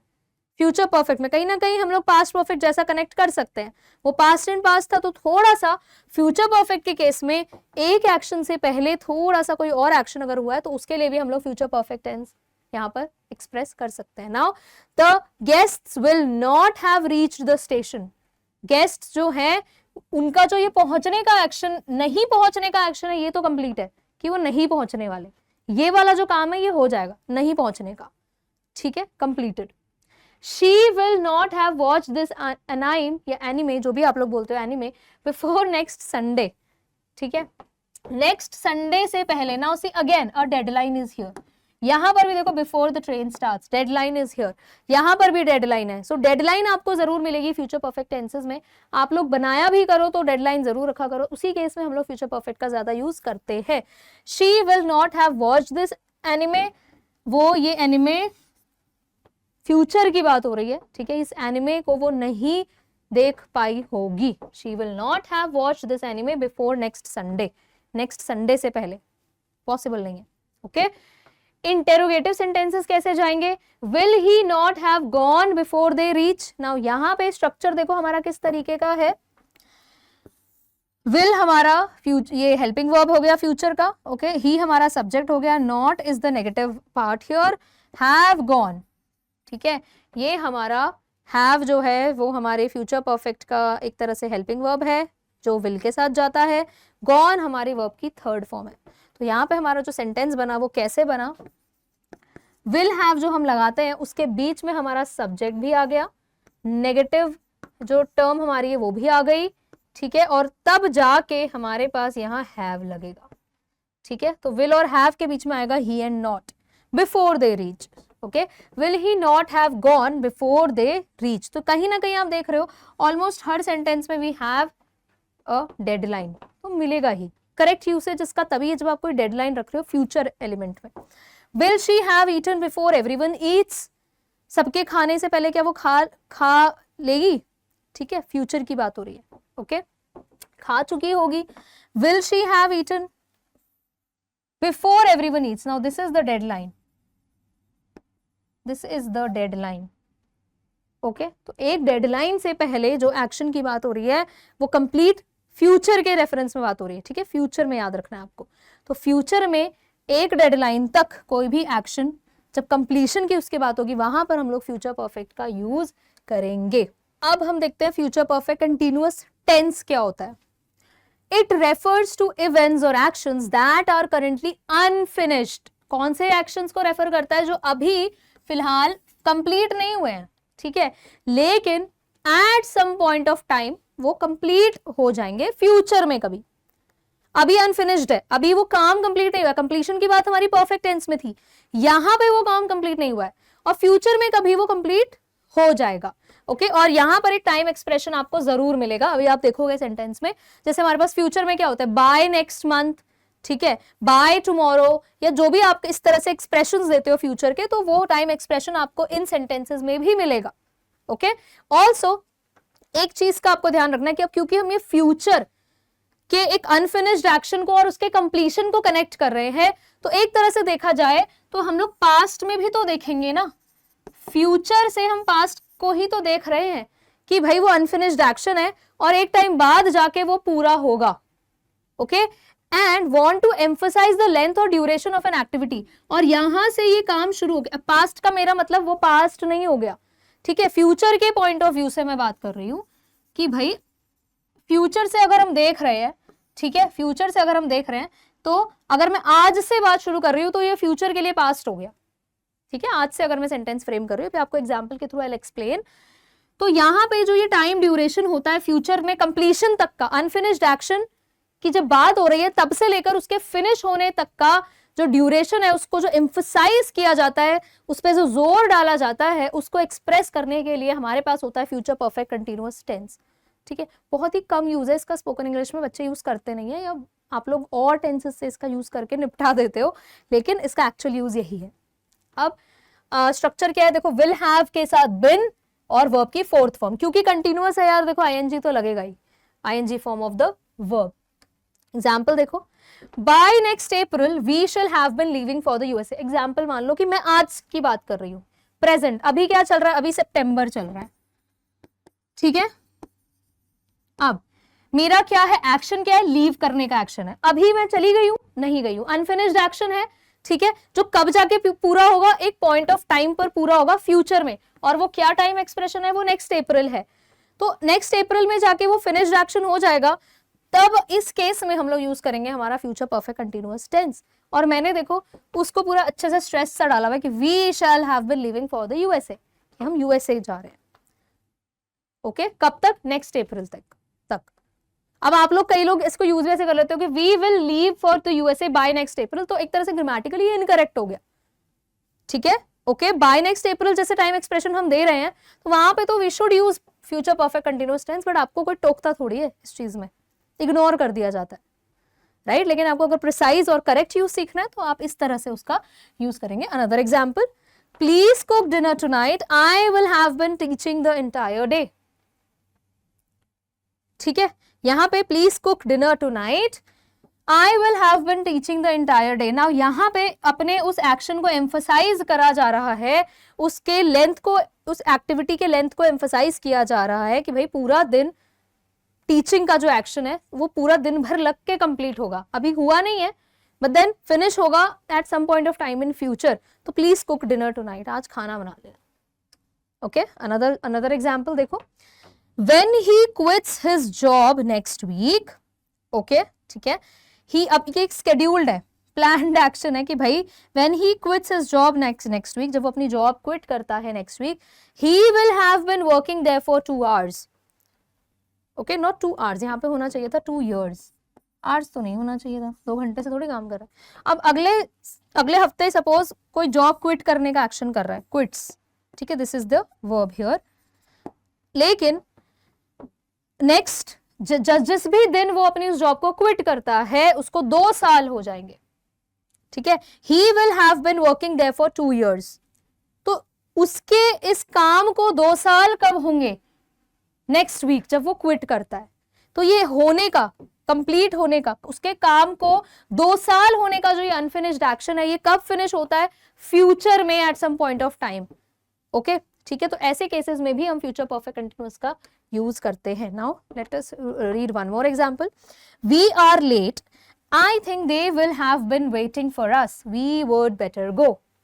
Okay, I think they will have been waiting for us. अब यहां देखो, ठीक है, हम लोग लेट है, ओके, वो हमारा वेट कर रहे होंगे, अभी भी वो वेट कर रहे हैं, राइट। एक अनफिनिश्ड एक्शन है जो कभी जाके फ्यूचर में कंप्लीट होगा। कब कंप्लीट होगा, कब कंप्लीट होगा, जब हम वहां पहुंचेंगे। ओके, ठीक है, तो इस तरह से हम लोग जब ऐसे कॉन्टेक्स्ट की बात कर रहे हैं तो वहां पे हमारा फ्यूचर परफेक्ट कंटिन्यूअस टेंस लगता है। रैंडमली ऐसे ही हमें कहीं भी कोई भी टेंस का यूज नहीं करना होता है। आप कुछ नेगेटिव सेंटेंसेस देख लेते हैं। Rakshita will not have been going to Ranchi for a long time. अब यहां देखो, रक्षिता के जाने की बात हो रही है रांची, और बहुत लंबे टाइम से नहीं है, okay, for a long time, clear. अब यहां पे एक अनफिनिश्ड एक्शन है जो at some point of time future में जाके कंप्लीट होगा। किसके, रक्षिता के जाने की बात हो रही है, ठीक है। जो रक्षिता के जाने वाला एक्शन है ये कभी फ्यूचर में कंप्लीट होगा, तो ये एक अनफिनिश्ड एक्शन है। Okay, I shall not have been writing for half an hour. अब यहां देखो, I shall not have been writing for half an hour. अब हमने आई के साथ हम लोग शैल यूज कर सकते हैं, नेगेटिव के लिए यहाँ नॉट यूज हुआ है। Okay, have been writing for half an hour. इस तरह से we will frame the sentence, structure समझाने के लिए।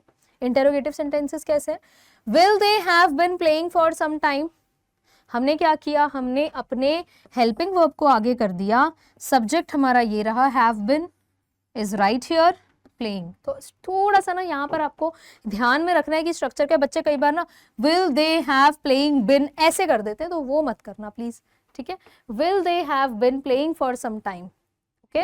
Then in October, will she have been living in France for a year. Now see, ये हमारा टाइम एक्सप्रेशन आ गया। वैसे तो इन सारे सेंटेंसेस में भी टाइम एक्सप्रेशन होना चाहिए था, but then just to make you clear the structure, basic structure, इसीलिए बहुत ही सिंपल सेंटेंसेस यूज किए हैं। इस तरह के सेंटेंस हम ज्यादा यूज करते हैं फ्यूचर परफेक्ट कंटिन्यूअस में। In October will she have been living in France for a year, okay. ये जो लिविंग का काम है कब तक, 1 साल तक, ये अभी अनफिनिश्ड है। कब पूरा होगा, अक्टूबर में पूरा होगा, जो कि फ्यूचर है, ओके। तो ऐसे एक्शंस को हम डिनोट करते हैं, एक्सप्रेस करते हैं फ्यूचर परफेक्ट कंटिन्यूअस टेंस से। आई होप कि टेंसेस का जो प्रिसाइज यूज है, पर्टिकुलर यूज है कि किस कॉन्टेक्स्ट में यूज करना है, कैसे स्ट्रक्चर है, वो यहां से आपको क्लियर हुआ होगा। प्लस सारा का सारा जो आई और यू का प्रॉब्लम था वो प्रेजेंट में ही था एक जगह पर, ठीक है, ओके। पास्ट में तो उनका कोई स्ट्रेस था ही नहीं, फ्यूचर में भी कोई स्ट्रेस नहीं है, है ना। प्रेजेंट में थोड़ी सी टिफ चल रही है आई यू में, तो उनका पास्ट भी ठीक ठाक था और फ्यूचर भी सब ठीक ठाक ही है। तो वहां का कंफ्यूजन आप बिल्कुल अपने दिमाग से हटा दो।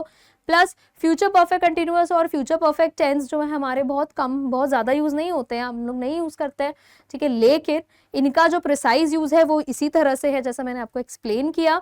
एंड आई होप कि ये वीडियो आपको क्लियर करेगी टेंसेस का एक्चुअल यूज विद स्ट्रक्चर्स, जो भी ऑक्सिलरी वर्ब्स होते हैं, मेन वर्ब्स कौन से होते हैं, और आपको हेल्प करेगी आपके एग्जाम में जहां पर आपको ब्रैकेट में वर्ब दिया रहता है एंड अकॉर्डिंग टू टेंस आपको फिल करना होता है, प्लस आपके स्पॉट दी एरर। और मैं अपने लाइव सेशंस में ये सब क्वेश्चंस कराती रहती हूँ, ठीक है। तो आगे क्वेश्चंस हम लोग सारे लाइव सेशंस में करेंगे। यहाँ पर थियोरेटिकली आई थिंक टेंसेस आपको क्लियर अब हो गया होगा। All right, students, I will see you in the next session with another English topic, probably grammar or literature. जो भी आपको चाहिए आप प्लीज कमेंट्स में मेंशन कर देना. I'll come up with that and I will see you in the next class. Keep learning. Bye bye.